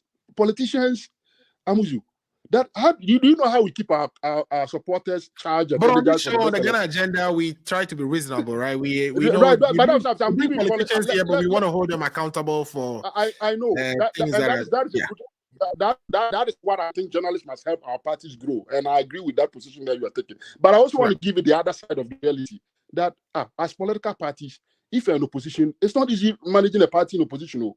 You need money, you need passion, you need energy, you need resources. So do you know how we get our people energized for the next election? How we get our people to unite and be prepared for the next election without we having to go and spend money to motivate anybody? Sometimes we create these things in there to let our supporters feel that we were cheated. That way, in the next election, they'll be more energized. We can easily rally them. And so sometimes it's a strategy, and what political parties use it. So let's ask Paul if that's what they are doing. Maybe he might. Paul, do you think that's what you guys are doing? I'm telling you my observation. Paul can deny it, but I'm telling you what I've seen in political parties. And so I'm telling you that the EC will always be an scapegoat for that kind of thing. And that is why, if you look at both political parties, whenever we've lost an election, we've had somebody to blame. It is not us, it is those people. But as we go through this process, everybody's eyes will get open. At some point, you can't play this trick on anybody again. People will now begin to hold you accountable. That don't come and tell me this story. They'll begin to hold their leaders accountable in this party. And at that point, the EC will be free. If they lost an election, nobody will go and blame the EC. You get what I'm trying to say? They will know their leaders. It is this political party that have not done their work well, and they have lost an election. So for me, there's room to grow and get out of this mischief. But for now, it's a very good strategy for political parties to blame somebody and energize their support base, keep them going for the next election. And if you think that is going to go away now, I'm sorry, it's going to be part of our body politics for some time, until such a time that people's eyes get open and they begin to see through these things, and they don't take these parties any serious more when they try to play those games on them. But that is part of the game. So don't make the game look like this is a very clean game. Yeah, this is a very clean game that people play, and they will come and say things in a very straightforward, for in the logical way that you as a lawyer will want to look at things. If that is the case, then that will not be politics. That is why politics sometimes does not follow just this logical, path that we usually are known to. And you have this little bit of, illogicalities that play around, because it also serves a purpose for why these political parties want to mobilize their people for the next election. But I think that, I'm happy to see the NDC grow democratically, because it's good for Ghana. You see, the NDC have come a long way. If you look at the NDC today, and even when I was listening to Asempa and I was listening to some of the people that were competing for some of the positions, you could see that there's a change of mindset coming. Some people are beginning to think more data, more strategic. They are beginning to think that it is not a choboy. It is not, the violence that will win them election. You can begin to see that there are some group within the party that is beginning to take the party on a different mindset. And in recent times, if you are a very candid observer of the NDC, look at their flag bearer, his tonation, his body language. He's calm and very reasonable. Exactly. He's beginning to have a certain understanding that, hey, we cannot keep the old approach. We need to have a different way of interacting with the electorate and different way of talking about the issues and not, agreeing on anything good, even when we know it is good. And that kind of thing for me is good. And I think that I'm beginning to get refreshed sometimes, even though I don't believe the NDC have the capacity. Are you to picking your NDC membership form anytime soon? No, I'm not. I'm just. I'm just giving them. This is what I'm seeing from afar. Even though I don't believe they have the capacity to do that, but I think that if the NDC is better, MPP cannot be in power forever. We all know that, right? So we must pray that the political parties are better, so that if any party wins election in the future, we are not too worried about who is ruling our country, because we know their position, we know the quality that they bring on board, and that is good for the country. But like I always tell the NDC, let them go and do their own thing. When it comes to the campaigning, we'll all go to the electorate, we'll all have the opportunity to tell them what we can do, and then we'll show the Ghanaian people who is better. So for me, I'm waiting for them to get prepared and let them come and let's box it up with the electorate. Okay. Thank you so much. Let me just pick. Addo, I don't know if you're still there. Let's do last words and wrap it up. I think we've done a lot of time. We cover for all the weeks that we've not been here. Addo, are you there? I think we may have lost Addo too. So, well, maybe Addo is enjoying me. He wants you to. You're in good hand. I'm in good hands. So he left. Anyway, the one other thing that can I ask you a question? Do you think that it's fair? It's fair that if we're going to a contest, like people who are executive members openly declare who they think who can do the job, or people are saying that if you're an executive member, you don't have that. If you're not conducting the election, why can't I voice my support for somebody or disapproval for somebody? If I'm the one conducting the election, then it makes sense for you to say, okay, because you are conducting the election, if you say that, you might create the impression that you are going to rig the election. But this is the case, it's the EC conducting the election. So if I'm the electoral commission, actually, well, it depends, right? Because again, depending on the type of election, for instance, the chairman election and the candidacy election, the electoral commission of Ghana actually supervises that. Okay. It's not the parties themselves. Okay. So as far as the youth level elections, I don't know whether it was done by the party hierarchy.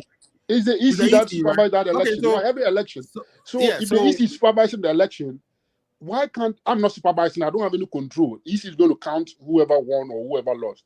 Yeah. So why will you prevent me as an executive if I'm in the party and I know that? I don't think that makes so. Look, you know what I'm asking? We should differentiate between a party executive and let's say somebody who's holding a political office like the member of parliament. You can obviously approach the member of parliament and get an endorsement, right? But somebody who's within the party hierarchy itself, right? Like the chairman, the secretary, and all that.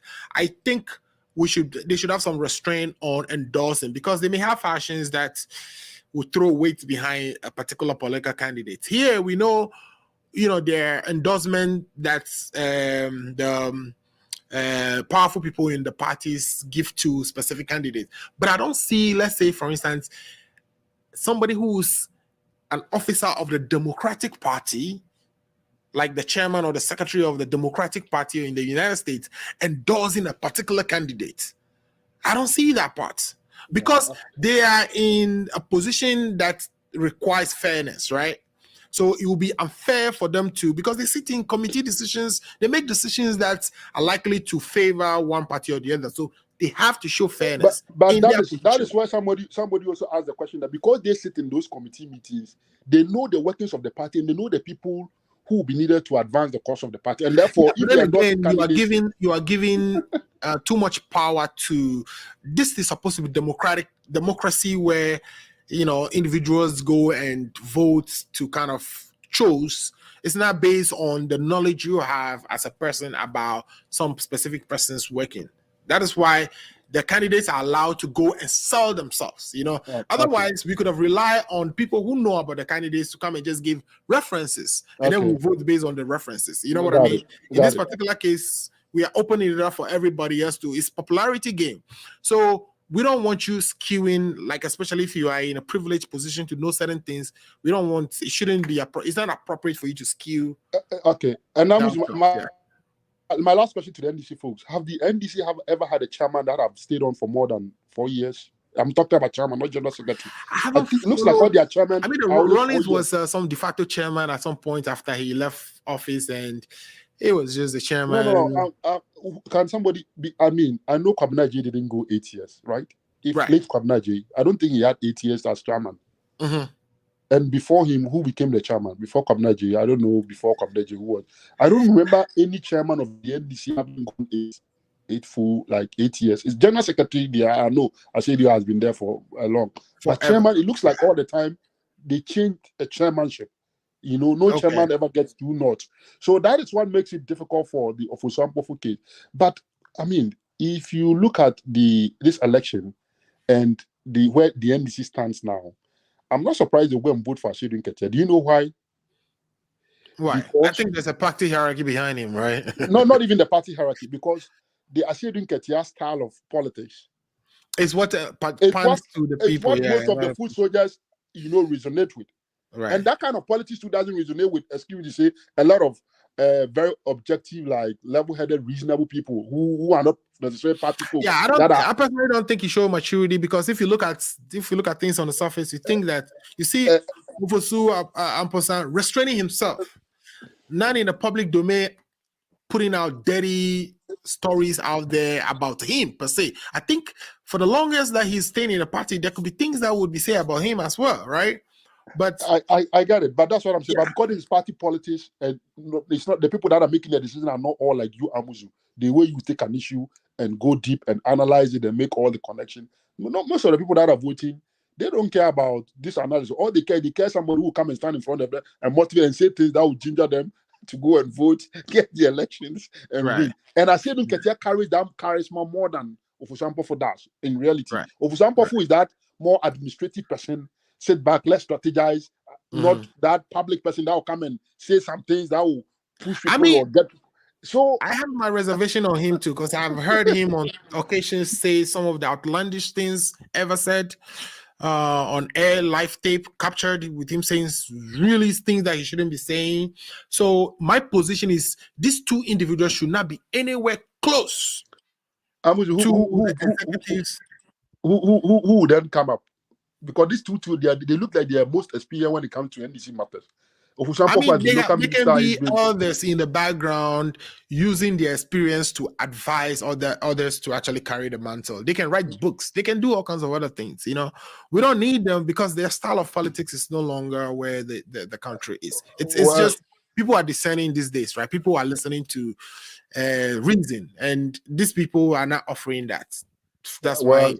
So maybe that is why they are bringing in some youthful people. I mean, that like the what do you call it? The Elvis Ankara, the Otukono, they are trying to mix it up with some other, very strong communicative guys. I mean, but if the NDC is strong, I think our democracy is better for it, because holding government accountable. You remember our system? I've always said that political accountability, it's one of our weakest link in our democratic, because of the way our constitution is structured. It's concentrate power so much on one side that sometimes it's even difficult for, if you're on the other side, to make any influence or make the accountability process work the way it's supposed to work. So stronger parties are really good in a system like this in ours, where political power is so much concentrated on one side, so that we can have countervailing forces.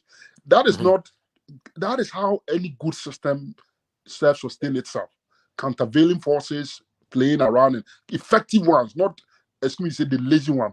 Like Paul Adomochu will say, I mean, the weighty matters that Ashedun Ketia brings to the political discourse. We have to move beyond that. Bring the heavy matters and let that resonate with independent people. And as the NDC transform itself, if you can bring the weighty matters that resonate with people, you begin to get people who will naturally begin to gravitate towards the NDC. But if you don't bring those gravity matters, people will shy away from you. That is why I've always asked the NDC, ask yourself, why do you lose most of the academic or intelligentials? That's a big question you need to ask yourself, and look at your brand position going forward if you want to be a strong party. And I think that is a question I'll leave for them. I'm not going to be a consultant to them. They know what is good for them. And if they consult me, I can advise them. But I know you are a consultant for breaking the 8, so they definitely know your position. As for the 8, we hope to break it, but nice, we hope. Wish, right? That is our wish, but the electorate will decide if that is possible. Exactly.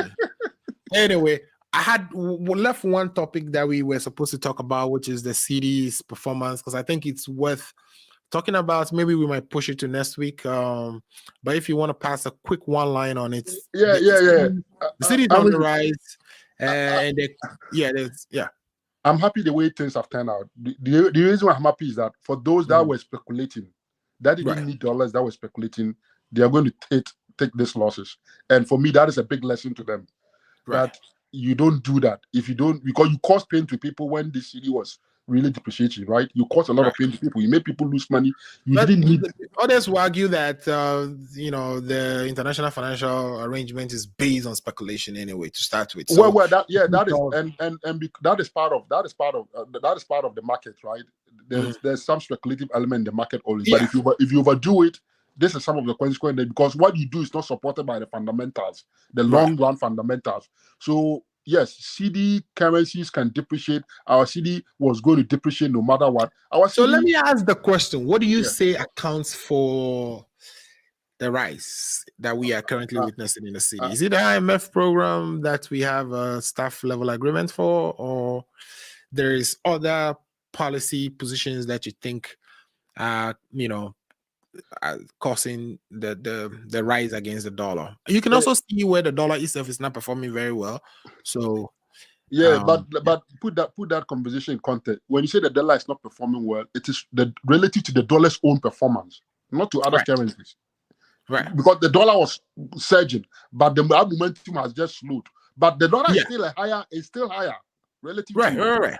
So let's put that conversation in that context. But that alone will not account for what we saw. Right. Okay. What is accounting for what we've seen today is a mix of different things, and I think that one of it, most importantly, like you're saying, is the IMF staff level agreement. Because remember, when we announced that we were going to the IMF, people got confused because a lot of people thought, so things were that bad and these people didn't tell us, and all of a sudden you sprung us a surprise that we were going to the IMF. Remember, Ken had been saying, we will never go to the IMF, so people thought that our things were really strong. Things were on, but once you announce that I'm going to the IMF, then panic set in. What kind of surprise have you sprung on? Because all this while we thought things were well with you guys, but you are telling me you're going to the IMF, meaning that at this point I can't trust that things are stronger with you. And therefore, at that point, that speculative element, you give rise to it. And that was most of what led to people who are trying to reposition themselves quickly because they don't know what else you are going to tell us, right? And now you go through this process and you come back and the IMF and you get a record staff level agreement within 5 months, which means that maybe the way they thought things were that bad, things are not that bad. But already people have speculated on what. But at the expense of some draconian policy implementations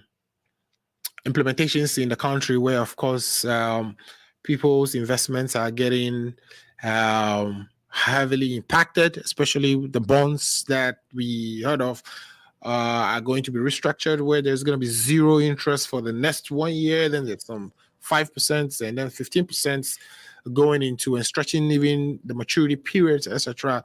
These are very draconian. These are very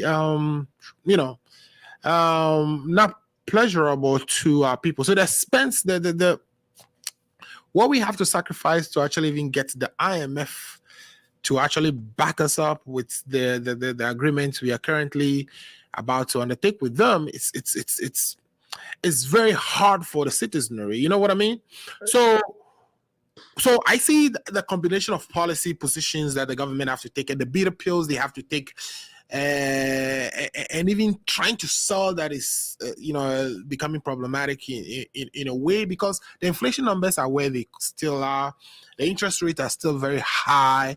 So the fundamentals haven't changed to say they are now favorable, and it's the reason we are kind of seeing. And that is what should tell you that what led to that was speculation, because even this city appreciating what has changed with our fundamentals. It doesn't, even if for anything at all, our fundamentals have gotten a little bit restrictive, right? Interest rates have gone up, they've gotten a little bit worse. Inflation is still up, but with all these numbers, why is it that your CD is appreciating? It just shows that the speculation piece was really influential in the 14 that we've seen. That things are just reverting back to where they were, where they were with exactly a bad fundamental. We still didn't have the CD just skyrocketing. Exactly. So that is how you can make the connection that what has happened has nothing to do with fundamental. Because, I mean, NDC, because we raised the interest rate too, right? Now, for somebody who is here, if you want to invest your money in any instrument, you are better off taking your dollar to Ghana and living in the cities and not bringing the money back here, right? Because you don't want to do that. Trust me. Well, but that's what I'm saying. The city is not a very stable currency. Yeah, you're not going to bring it back. Today is good. Tomorrow is going to be bad again. Because our debt issue that we are talking about, right? We have to do some very horrible things just to kind of get control over the debt. In other words, we have to tell people that the investment you've made, you're not going to get the returns that we promised you. It's hard. I mean, it's granted we are doing it for the domestic markets because we don't really have a choice, right? I'm with you. That was why your debt structure is very important. You know why we able to get out of this?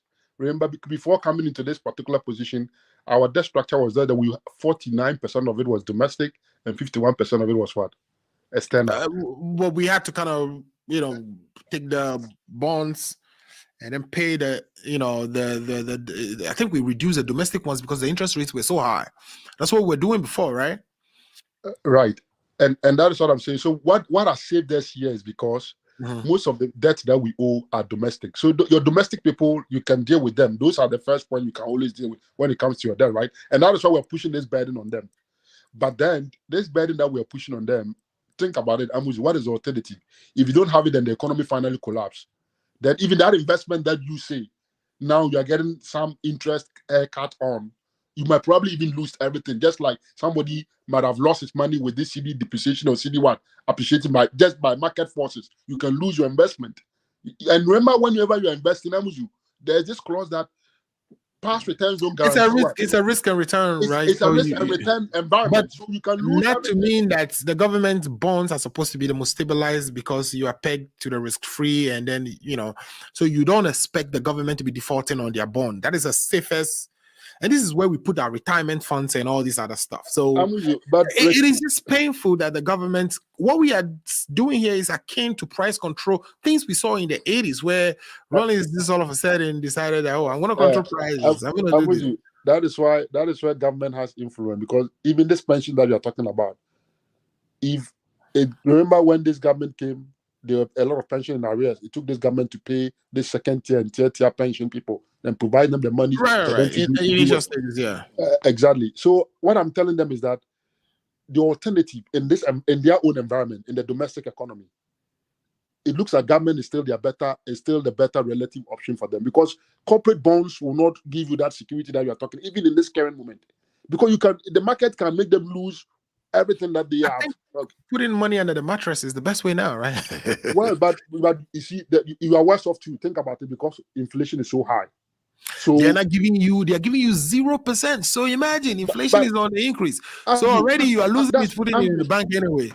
No, and then the chances that the government may come and say, you know what, the one you even have at the bank, and if God forbid the banks actually go out of business, and you know what they did with people's money when they close those banks down. So my wife was telling me about going to Ghana and everything, and I'm like, there's a law. I don't know. There's a law in Ghana, like the FDIC, that protect like depositors' money up to a certain amount. Once we had that issue, so now it depositors amount are protected up to a certain amount, like it's like an insurance. You get what I'm trying to say? If the government is not able to honor bonds, then how much more is this? Think about FDIC stuff. Think about it.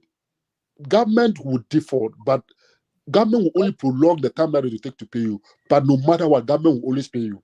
Just that in this case, they are going to prolong how long you expect that money. They would have dissipated your value. That's the thing. The thing is that the inflation rate is not catching up with the interest rate they are promising to pay even unto the years they've spread them to. So they would have dissipated the value of those investments. What we are saying, and you don't even have a choice of taking your money out.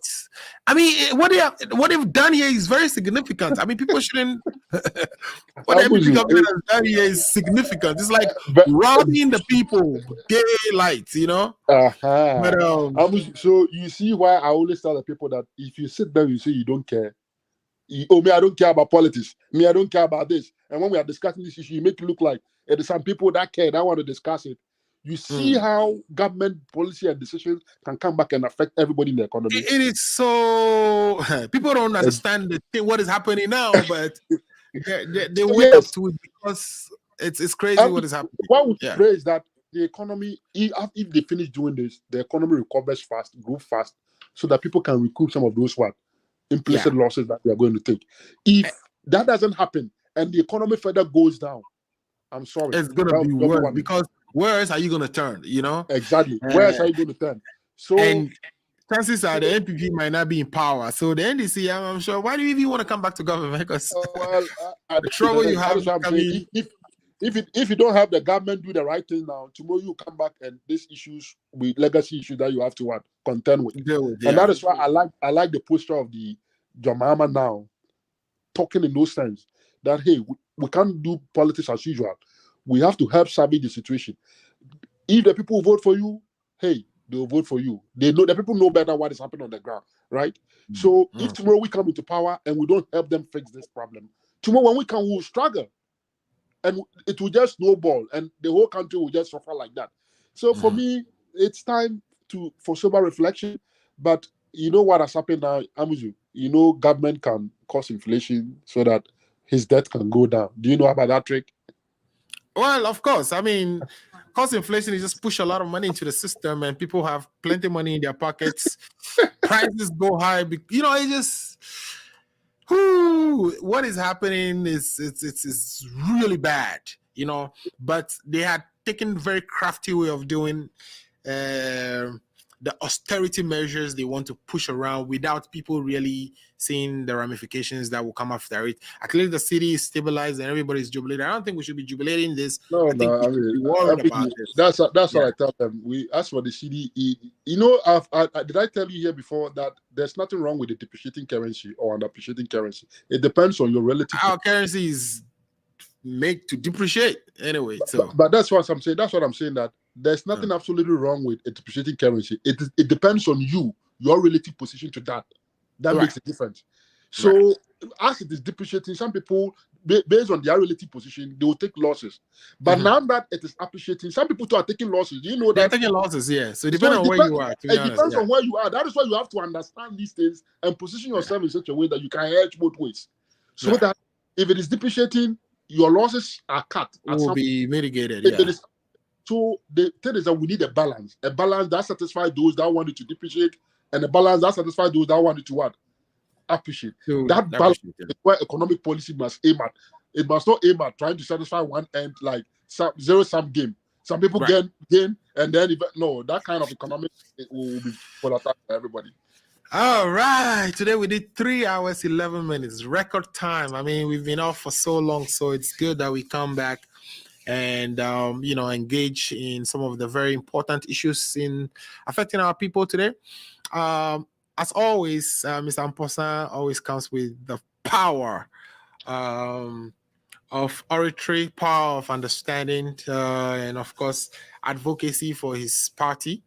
And today a little independent today more, maybe because we focus so much more on NDC, so no choice but be very independent. So I really appreciate you and everything you contributed today. I'm hoping the NDC should be done soon so we know who the chairperson is going to be. But again, I wish them all the best. I feel like I mean, this is 2022. We need to kind of refresh this thing. These old people, especially with the discipline, the way they display, the way they show themselves out in the media is so disappointing to me. I like, it shouldn't take people as young as us to even say, oh, by the way, what you're saying is crazy. You shouldn't be saying that. I mean, keep that indoors, right? Keep that. Maybe if Rollins was alive, none of this would have been the case, right? But we are where we are. Then he also speak of who's the leader of the party. Is he John Dramani Mahama? Is he calling these people to order? Because some of these tapes are coming one after the other. It's permeating, right? To where it's not only the general secretary who's saying some bad stuff out there, but the Pablo is saying bad stuff. Sami Jenfin is responding. All these other people, everybody is just running their mouth. Like, where is the adult in the room? And I'm concerned about that. That, we can have a party that is likely to become the next government with no discipline. That's not very encouraging. And Amus, you know, that is one thing that I don't know the political cycle about NDC election calendar, but Amus, if I'm a consultant and I'm sitting out there and I'm advising the NDC, when will a party that is in opposition be lagging the ruling party in terms of organization when it comes to political? Yeah, the organization Yeah, piece has been exactly. very There's so many disappointing things that all the if you time. just Yeah, if you are just like, I mean, a because consultant they have time. They have time on their hand. It's not like exactly. So yeah, why they would have you a put lot yourself of time. in this position? You should have been doing you should have been like the MPP. You should have organized yourself long before. But Maybe they should be differentiating themselves. They so should show sometimes us. I'm like, They should this guy. show the good governance that they want to unleash on the country. They should tell us by the organization, the way they conduct themselves, the things they do, they are better. They're going to be better managers of our country than the kind of mess we currently are in. But it doesn't. It's not coming across. That is the best opportunity to market your party because the media is going to cover you free. Yeah. So the way you package that particular product can create a big difference in the minds of the average voter. That is not even something which way is going to vote. Maybe we should just agree that the NPP are better sellers of themselves than the NDC. I think that's what it's been, you know. Yeah, that is just something bad for the NDC because I feel like you should know these things. Am I the one to even tell you these things? If you've been in government, you've gone through this many times. You have consultants that are out there that can communicate. It's not just talking, communication, the way you organize yourself to communicate to a lot of people. Yeah. I mean, we should all be on the same page. I mean, certain things should stay in the closed doors. We should all be on the same page when we come. We got to recognize that the electorates are your customers and you're selling to them some ideas, some level of, So when we have to come in front of the electorate and tell them, hey, this is what is happening back door, then we have a problem, you know? And it's always... that way, if you don't have an adult somewhere who can call people into line and say, listen, come on, guys, sure. I know today, on the platform, the Congress platform, everybody's saying peace, talking nicely, but it shouldn't take to that last minute. Did the USA branch have the election already? Because I know they're already done with that. I know Paul was complaining that maybe something didn't go right. But Paul contested, but I believe he didn't win his contest. There's some complaints here and there and all, but Paul, there's so many ways Paul can still have this party. He doesn't have to be in that position. He has some good, right. So I think he should still make himself available in whatever way he can and support the party down there. I mean, and I know Paul and even the NDC USA, Paul and Co, who contested for higher positions in the chapter, they kept it quiet. They were decorous in admitting their defeat and all that. Even if there's a problem, they know better ways to channel it. Yeah. And then the national are the ones who are really fighting like little kids. Even the losers are mature enough to know when to talk, when not to talk, and then the winners are just all over the place. I don't believe in keeping quiet over these things. I mean, if you are misbehaving, let's say it right the way it is. Especially there's certain ways to conduct yourself. I mean, and you expect people in higher positions to have higher responsibilities in how they discuss things, right? So anyway, it's been great. Any last words from you before we go?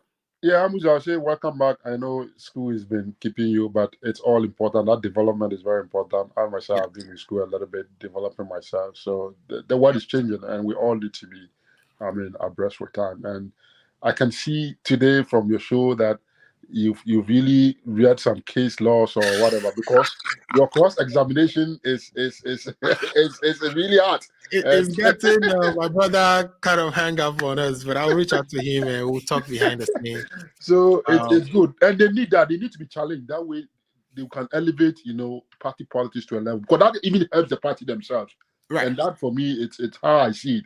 Because, like I said, I'll be happy if I can feel comfortable with any opposition party that comes into power that has shown some capacity to deliver. I mean, only one Ghana we get, right? We don't get two Ghana. So it is in our interest that whichever party is leading the country, it's doing the right thing. So right. Yeah, and then we also want to make sure the Ghana agenda is not just it's not a soft show.